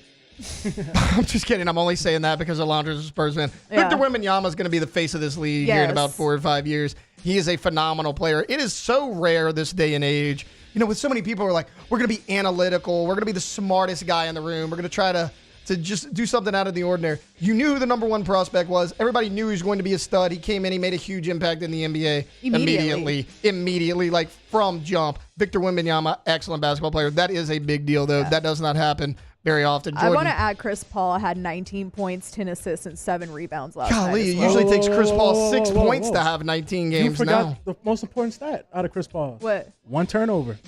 You got 1 turnover. Ooh, that is big. Chris Paul likes to turn the ball over the last couple I'm just saying, years, bro, but that's impressive. Well, no, but if the Spurs can have that out of Chris Paul, and it doesn't even have to be the 19 points, the efficiency, the lack of big turnovers. Can he get 8 to 10 points a night with a Victor Wembanyama? That team could be really good. Taylor, I would do strange things for the Pelicans to have a guy to get 10 assists and 1 turnover at this point. Our guy has a broken hand. Well, what kind of strange? We'll talk about that break. All right, big deal or no big deal, Jordan? What you got? Well, my big deal or no big deal, y'all probably have already talked about it, but I cannot stop running back the Garrett Cole, Anthony Rizzo, first base. Like, I'm not a big baseball guy. I didn't really play a lot of baseball growing up, so whose fault was it really? Was Garrett Cole supposed to cover so first? Alondra or was hates Rizzo? the Yankees. She'll be glad to break this one down for you. I've been so fascinated with this play because they both get caught in no man's land. And then, like, you have some people that's like, well, Rizzo should have covered first. And you got other people that are like, well, Garrett Cole's supposed to, I don't know. And I've just been so fascinated with this because it's pretty much lost them, So this was a big deal. Yes, and big the deal. whole entire 5th inning of that game is a big deal. And this was 100% on Garrett Cole. Okay. Garrett Cole, get your ass to the first base bag and cover that base. Like, you are not too good to. And the thing that's so annoying about it is Garrett Cole was throwing an amazing game. Yeah. Like, he was shutting the Dodgers down, and that was 100% on Garrett Cole. It's a big deal because it's like I said earlier with dropping the football before you get to the end zone. It's a stupid mistake that's basic baseball. The first, not the first thing that they teach you, but it's covering A lot of people say it's first Little base. League. It is Little League. And the fact that Garrett Cole didn't get his ass to first base is a big deal. That whole 5th inning was a big deal. Just very annoying. And I'm done talking about the World Series for the rest of the year. Huge deal. It's the World Series. If there's a play there to make it, you have to make it, especially in a game like that. The Yankees are already trailing. The Dodgers already have all the momentum. You have to give your team some sort of life. Well, no, like they she were mentioned, up 5-0. No, I mean in the series. Oh, yeah. In the series. You're trailing in the series. And yeah, you have a sign of life right there. You're up 5-0. At home, if you get that game, you're not in as big of a hole as you're in. That changes the entire series. I know everybody's saying, oh, it's only one game. No, because that gives you confidence. That changes the entire series, the entire momentum of that series. You have to make a play at least that big. Jordan. Literally the most basic play in baseball. They teach you it in Little League. Yeah, I see the chat saying it's on Garrett Cole. Because like I said, I just wanted to know. Like I said, I'm not a baseball guy, so I'm not going to come here and act like I know. It is 100% on Garrett Cole. Okay. And, Because I was looking, I'm like, Rizzo, bro, go run to the bag. No, Rizzo slowed it down because he wanted to make sure he had the right play. And he expected first base to be covered, and it wasn't. So it just, big deal, huge deal. Stupid mistake. Then it was on Mookie Betts. Mookie Betts is flying down there. He was flying. All right, that's going to do it for big deal or no big deal. We got the phone situation figured out, so we're gonna give Lily a call here during break. We'll have her when we get back. Took a little Baton Rouge Zydeco that's coming up on the other side of the break here on Off the Bench. Off the Bench. All right, go to gotommies.com. What happened? G-E-A-U-X Tommies with a Y.com. Once you get to the website, of course, we're talking about Tommy's windows, doors, and siding. And once you get to that website, you can find a full list of services. You can find testimonials of past clients. You can find a gallery of work that they've done here in this community. Now, the thing I always tell you is, don't think that's all they can do. Now, you'll be impressed with it. It is going to make you want to have them come out to your home, to your business, work on your project. But the thing is, they can do anything that you kind of have in your mind, right? If you've got a custom job when it comes to, of course, windows, doors, and siding, well, they can make it happen. And if they can't, it can't be done. That's just the kind of work, that kind of reliable service you're going to get, and just these great ideas from Tommy and the team. So go to the website today. Again, G-E-A-U-X, gotommies.com.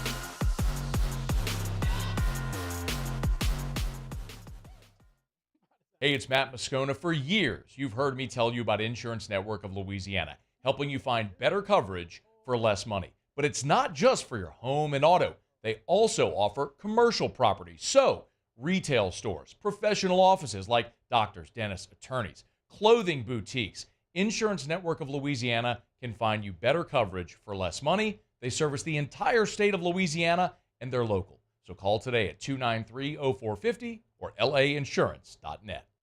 Gulf Coast Office Products is a nationally recognized Savin office equipment dealer based right here in Louisiana. Over 100 employees strong, Gulf Coast has the boots on the ground to support all vertical markets, from education, engineering, legal, and finance. With the latest in office technology, from desktop to production segment units, Gulf Coast and Savin have the perfect fit for you. Call 225-756-2644. That's 756-2644 for Gulf Coast Office Products. Breck teamed up to reimagine your parks, and you imagined big. With your help, we went to work, creating 12 beautiful community parks across the parish. A family-sized water park, miles and miles of trails, and parks just for your dogs. There are more places to splash, to explore, to run wild, and even soar. You imagined, we delivered. Gold. Breck, your #1 park system in the nation. Jerry and Benny Payne began Central Plumbing Company out of their driveway in Tanglewood subdivision. 50 years later and 4 generations down the road, we continue to serve Baton Rouge and the surrounding areas for all of their plumbing needs. Residential, commercial, industrial, or hospitality, Central Plumbing is here 24/7, 365. We want to thank our customers, family, and friends for 50 years of success. And looking forward to 50 more.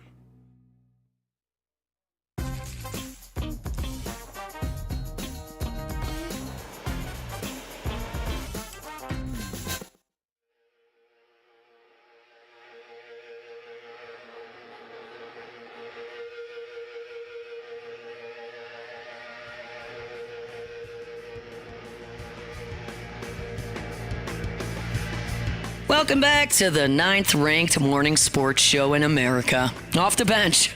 Head over to the Queen of Baton Rouge, thequeenbr.com, your ultimate destination for football. I think we'll be there next Thursday night, guys, watching some football. And so if you want to come watch some football, come on out. DraftKings Sportsbook, wall-to-wall televisions. You know, the 1770 restaurant and lounge right there, bar right there. I personally just drink a couple cold Kirsch Lights while watching our parlay try to hit. And we have hit a couple times, green in, green out. That's right, cash in the pocket. It feels so good. Cash on your ash. You know what I'm saying? Just right there in the back pocket. Got Shaq's Big Chicken, 3-Walk Noodle House. Renovated top to bottom. Capital Coffee. Go to the Queen of Baton Rouge today. It is your ultimate football destination, and T's right. Like, we'll have another primetime game coming up there next week. We encourage you to join us. You'll have a lot of fun. You'll enjoy the setup. It is a superb setup. The only place to watch a primetime NFL game, thequeenbr.com. All right, welcome back into Off the Bench. Look, Lily is having phone issues, so if we get her, we do. If not. Right now, though, I do want to talk about LSU football real quick. Brian Kelly met with the media on Tuesday, and, you know, all the talk has been about LSU's inability to run the football, and I totally understand that. And you've heard fans, you know, time and time again say, hey, what about screens? What about the short passing game? Brian Kelly came out and flat out said, we are not built to run screens right now, which is concerning. And, you know, I started thinking about it. I'm like, receivers? Like, we talked about this with Jake the other day. Like, LSU has the perfect receivers to run this. Like, Aaron Anderson, Xavier Thomas. You want to get them the ball in space as much as possible. Throw a screen to Chris Hilton. He has the speed to outrun anybody on the opposing defenses. He mentioned the offensive line. He says, look, you know, frankly, we don't feel comfortable sending our offensive line out there and getting them to block in space. That's concerning for 2 reasons. One, you're that worried about injury because you're thinner at O-line than maybe people thought, because Garrett Dellinger obviously went down. He had the high ankle sprain. His status for Alabama is up in the air. You put Palma being in there, I thought did a really good job pass blocking, but kind of like everybody else on the team struggled in run blocking. Losing Tyree Adams was a big deal for this team because he was your sixth man. I mean, whether it was guard, whether it was tackle, if you were out there in fall camp, any one of the 5 offensive linemen went down, Tyree Adams was the one to come into this game. So my thought was, can you reinvent the run game? Because at this point, you are what you are. Okay, look, we apparently have Lily Gale right now. We'll continue that LSU talk maybe into the next segment. Right now, we do have Lily Gale, sideline reporter for the Baton Rouge Zydeco. Lily, how are you this morning? Better now that I'm talking to you, Taylor. I apologize about that, but how are you? We're doing good. Look, I'm not saying I thought it was intentional, but I thought it was intentional. But look, before we talk about the Zydeco, someone is recently engaged. Is that correct? That is correct. Congratulations. I saw it about 3 weeks ago on Instagram. All right, you got to tell me, how do you do it? He did it with all of our best friends. They actually rehearsed it for a month. I'm friends with a ton of theater nerds. Okay. So they had a script and they rehearsed it, and he got engaged at the Capitol. That is also so. Look, when I got engaged, I wanted to do something so elaborate. I was like, okay, I'm going to go over the top. Lily, plan after plan after plan fell through. Yep. So we got engaged outside of Tiger Stadium. So I'm glad it worked out for him because me, it was like plan D or E. But you know what? An engagement's great no matter where it happens. Congratulations. What time of the year are we thinking wedding? We thinking fall wedding, spring wedding? What we got? It's actually happening February 1st. Everything's already planned. Paid for, quick turnaround. Okay. Yeah. So I was like, let's just get it over with. I'm ready for normal life again. No, I totally get. Look, I'm glad you're not one of the ones that's like, I'm going to do a fall wedding during football season, Lily. I hate that. So kudos to you. I got married in March, so you're getting married in February. Congratulations to you on that. But Lily, shifting to the Baton Rouge Zydeco here. Look, season just got underway. Team is 3-2, second in the division. What have you seen from this team so far? So I've seen a lot of improvement. We have a lot of new guys, a lot of new talent, and a lot of more camaraderie than we did last year. Obviously, last year was the very first year, a lot of kinks being worked out. And even though it's only the second year, kinks are still being worked out too. But Everett Thompson, head coach of Zydeco, has done a very, very good job with these guys. And he's been very smart with how he's been calling plays. And they're feeding off of his passion. He's very invested in this team. And that way, the guys are being way more invested in each other and the games that are being played. One instance, Nick Catola actually got injured last weekend, and you could definitely tell that they're a family over there now. So that's being translated very well into how many goals and shots they're getting on the ice. Well, I was looking at the league, and it seems to have grown quite a bit in the offseason. I mean, Louisiana has another team in the Monroe Moccasins, but, I'm looking at the roster, and I went to quite a few games last year. A lot of new faces and new places on this year's roster. I mean, for people who haven't been out to a game yet, who's a few guys fans need to keep an eye on? Oh, gosh. Goalie Colgan, he is a great asset for the team. He's been doing pretty well. Consistent. That's the only one that I'm thinking of right now. There are a few other guys on the team, but every week it seems like there's new guys. So I don't really have a lot of information on everyone yet. Ask me a little bit more in midseason. Speaking of midseason, last year, y'all's midseason, it kind of seems like the team caught fire late. And, you obviously had the coaching change halfway through. I mean, MJ Graham was playing and coaching. Then you finally get your coach in there late in the year. You guys got off to a slow start in year one. Right now, though, I mean, the team has caught fire. Like, you guys look good. 10 goals in the opening game. I mean, it's a complete turnaround year one to year two. What have you seen from maybe this coaching staff? A lot more aggression. They're listening to their players a lot more and allowing their players to coach each other as well as coaching them. Everett's still young. This is his first coaching gig. So being able to work through his Kings midseason last year and then really have that fine foundation starting even prior to the season, like during preseason, has really helped. And then obviously being able to, get through all that, the roller coaster of emotions and then getting into the season and all that stuff has also been really awesome to watch.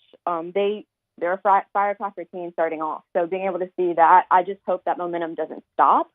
Because you know how it is sometimes, Taylor. Sometimes teams get really, really hot in the beginning of the season. They think they can cruise throughout the rest of it, and they end up not doing too well and end up the last in the league.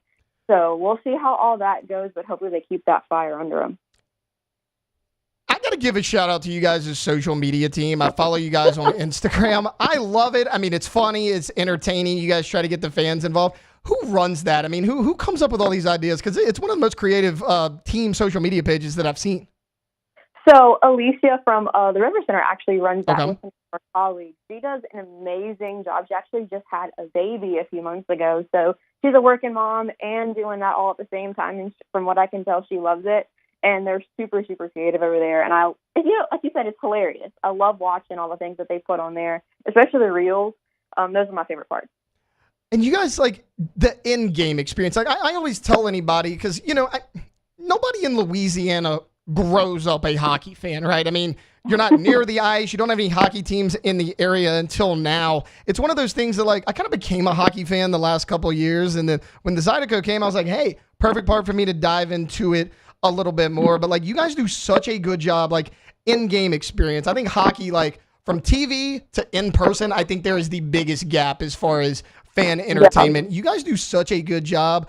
Lily, the chuck-a-puck, okay? Yeah.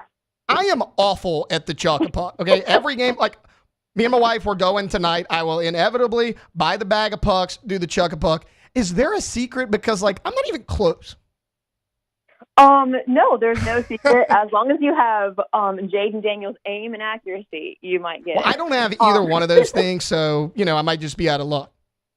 Yeah, you never know. If you do it tonight, you might be lucky. Who knows about that? But actually, talking about in-game experience, I am more in-game experience than I was last year. I was the silent reporter for them, but now I'm the fan in the stands. So I'm on the Jumbotron. I'm talking to fans. I'm doing the trivia. So if you come out tonight, I might be getting you on a big screen. Who knows? I don't know. Now there's a lot of pressure. I thought I was just gonna go and hang on. I may have to hide, but so okay. What goes into that though? Like, how did you guys decide to do that? Because last year I saw the Zydeco mascot, who's great as well, going up there in the stands during games. Now you're up there. I mean, what are you guys trying to bring to these fans? I mean, I know it is super interactive, right? Yeah, more interaction than there was. Getting the fans more connected with the team in a way. And everyone loves to be on the big screen. Like, you see it at Saints games, Pelicans games, LSU, you name it, people love being on there. So my job is to make sure that the fans are enjoying themselves. I interview them, I ask them questions, and that way, whatever they tell me, I can bring back to Don or figure out what to do, like with birthdays and then different events. Like, we had a cancer awareness event, game last weekend. So being able to really have that communication with the fans really does help, and hopefully it'll bring a little bit more entertainment and interaction throughout the rest of the season. Lily Gale, Baton Rouge Zydeco. Lily, thank you for hopping on. Again, you guys have a game tonight and tomorrow, right? Yeah. Okay, well, I will be out there tonight. Maybe I'll see you. Maybe I'll be the fan that you talk to in the stands. Maybe I'll see you out there tonight. Lily, it was great talking to you. Good talking to you, Taylor. That was Lily Gale right there at the Baton Rouge Zydeco. Look, guys, it's a bye week. People here in South Louisiana love sports. You don't have anything else to do. Baton Rouge Zydeco. It is super cheap. It is awesome. I mean, you just heard the fan interaction right there. It's fun for the whole family. I mean, we're going out there. I think we spent $10 a ticket, $15 a ticket. I mean, it is the best ticket in town that you can get. All right, look, we're going to take a timeout. When we come back, we're going to close the show out like we do every day with some Ask the Bench. Off the bench. You like that? That's expertise. Okay. CentralPlumbing.org, 925-8552, 925-8552. For 50 years. 50 years. Is that Hey Arnold's grandpa? Or no, that was some Rugrats.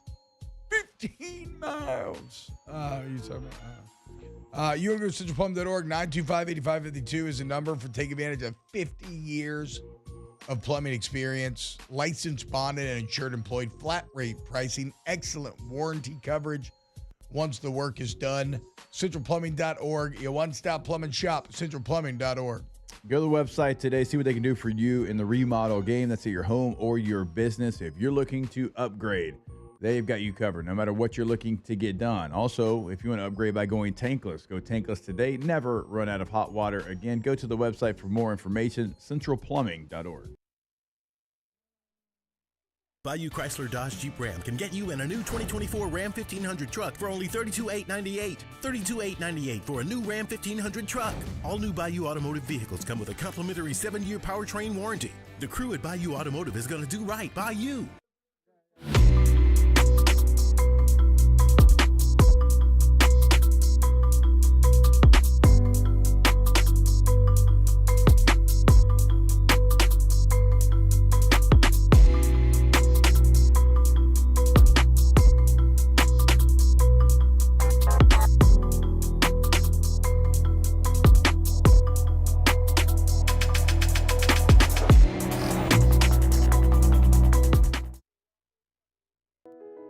I've been doing business with Luba for 25 years. They're dependable, trustworthy. It's just the attention to detail with our clients. Our folks have years and years of experience. They're highly trained professionals, but many companies have that asset. What I'd like to think makes Luba a bit different is that we use those talents in a way that truly is dedicated to serving the needs of the folks who depend on us. Dylan Cruz here to tell you about Six Rings Baseball and Softball Camp. If you live on the North Shore and play ball, go to Six Rings Camps with former LSU assistant coach Dan Canaveri. His knowledge is second to none, and your child will improve and have fun doing it. Camps were held at Coquille Park and Six Rings Academy in Covington with 4 sessions over the summer. Full day and morning only sessions are available from ages 7 to 13. Go to sixringsbaseball.com or call 985-206-9096. Learn the game to love the game. Electricity is all around us, and our families depend on it. Every day is sparked by the power of a cold drink or a warm meal, a movie night, and a comforting light at the end of a dark hallway. From sunrise to sunset, playtime to bedtime, our team is ready to take care of your electrical needs. Even in the case of an after-hours emergency, the light in your life shines brighter with Mr. Electric. Hey, it's Matt Moscona. For years, you've heard me tell you about Insurance Network of Louisiana, helping you find better coverage for less money. But it's not just for your home and auto. They also offer commercial properties. So, retail stores, professional offices like doctors, dentists, attorneys, clothing boutiques. Insurance Network of Louisiana can find you better coverage for less money. They service the entire state of Louisiana, and they're local. So call today at 293-0450 or lainsurance.net. At Relief Windows, we're more than windows. We're windows, doors, hardy plank, and vinyl siding.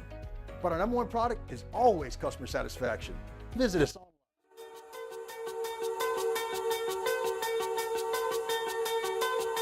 Back to sports talk. Maybe. Off the bench.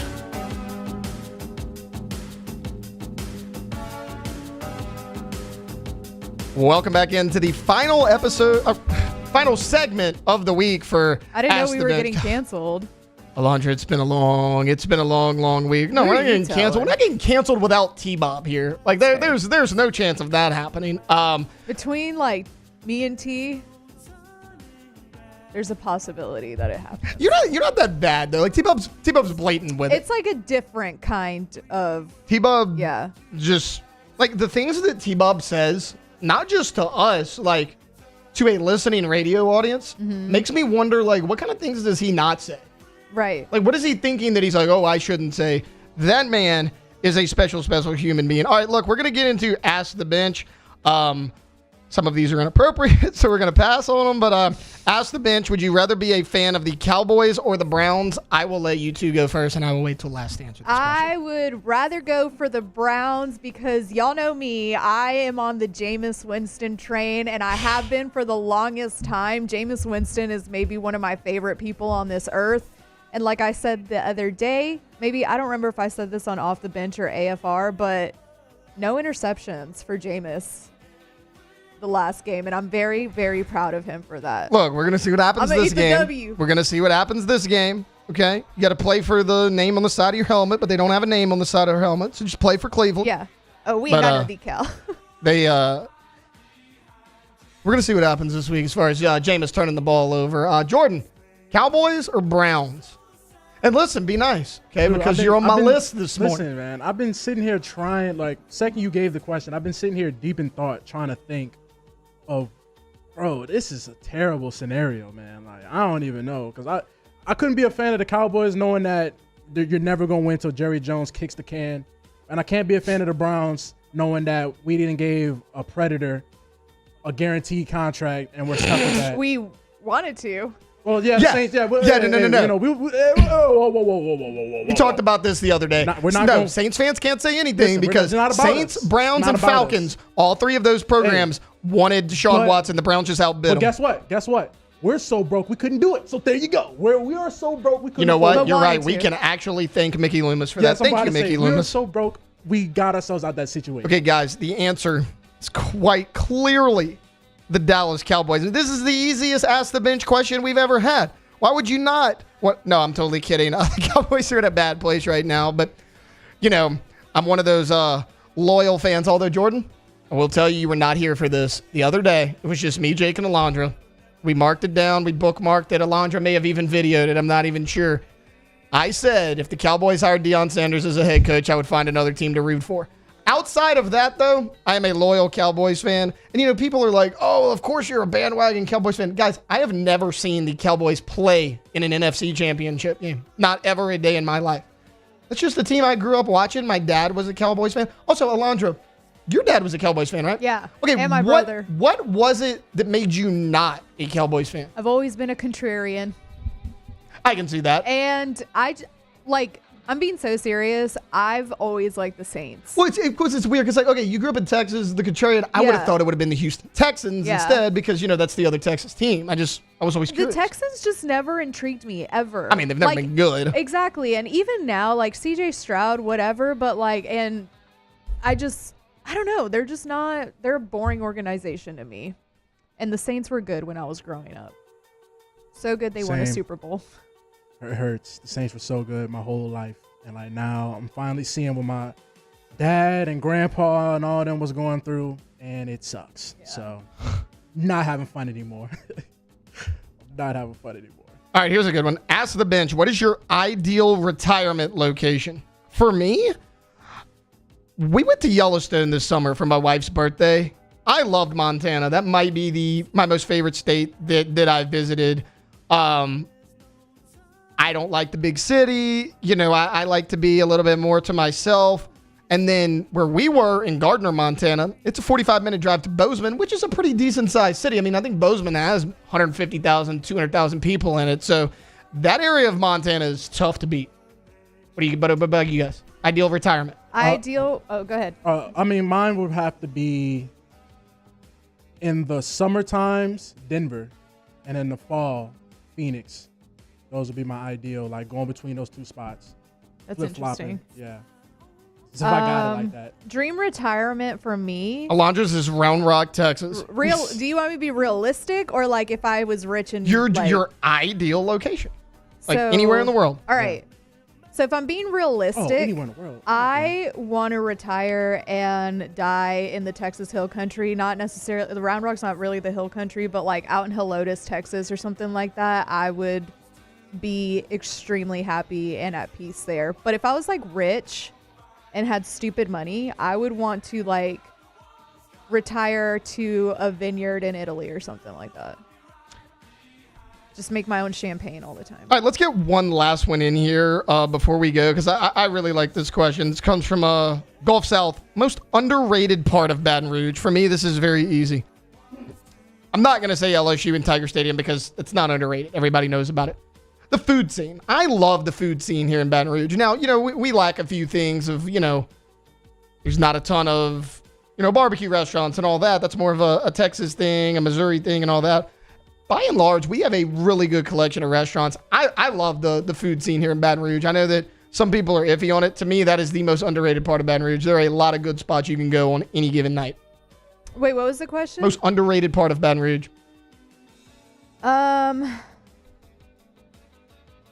I don't know. I don't leave my area. Y'all know that. Y'all know that I don't leave the mid-city area of Baton Rouge. Y'all know that. So Alondra's most underrated part of Baton Rouge is Government Street. Yeah. Confirmed. Mine would have to be going to college out here. just was amazing. Just a It college is town. Baton Rouge is a underrated college town for sure. College town wise, you know, it kind of sucks being an adult out here. But when I was in school, it was a blast. I enjoyed it, especially like because I went to Southern, so I can go from Southern to LSU. You know, I can just do all that. Like that was a grand time.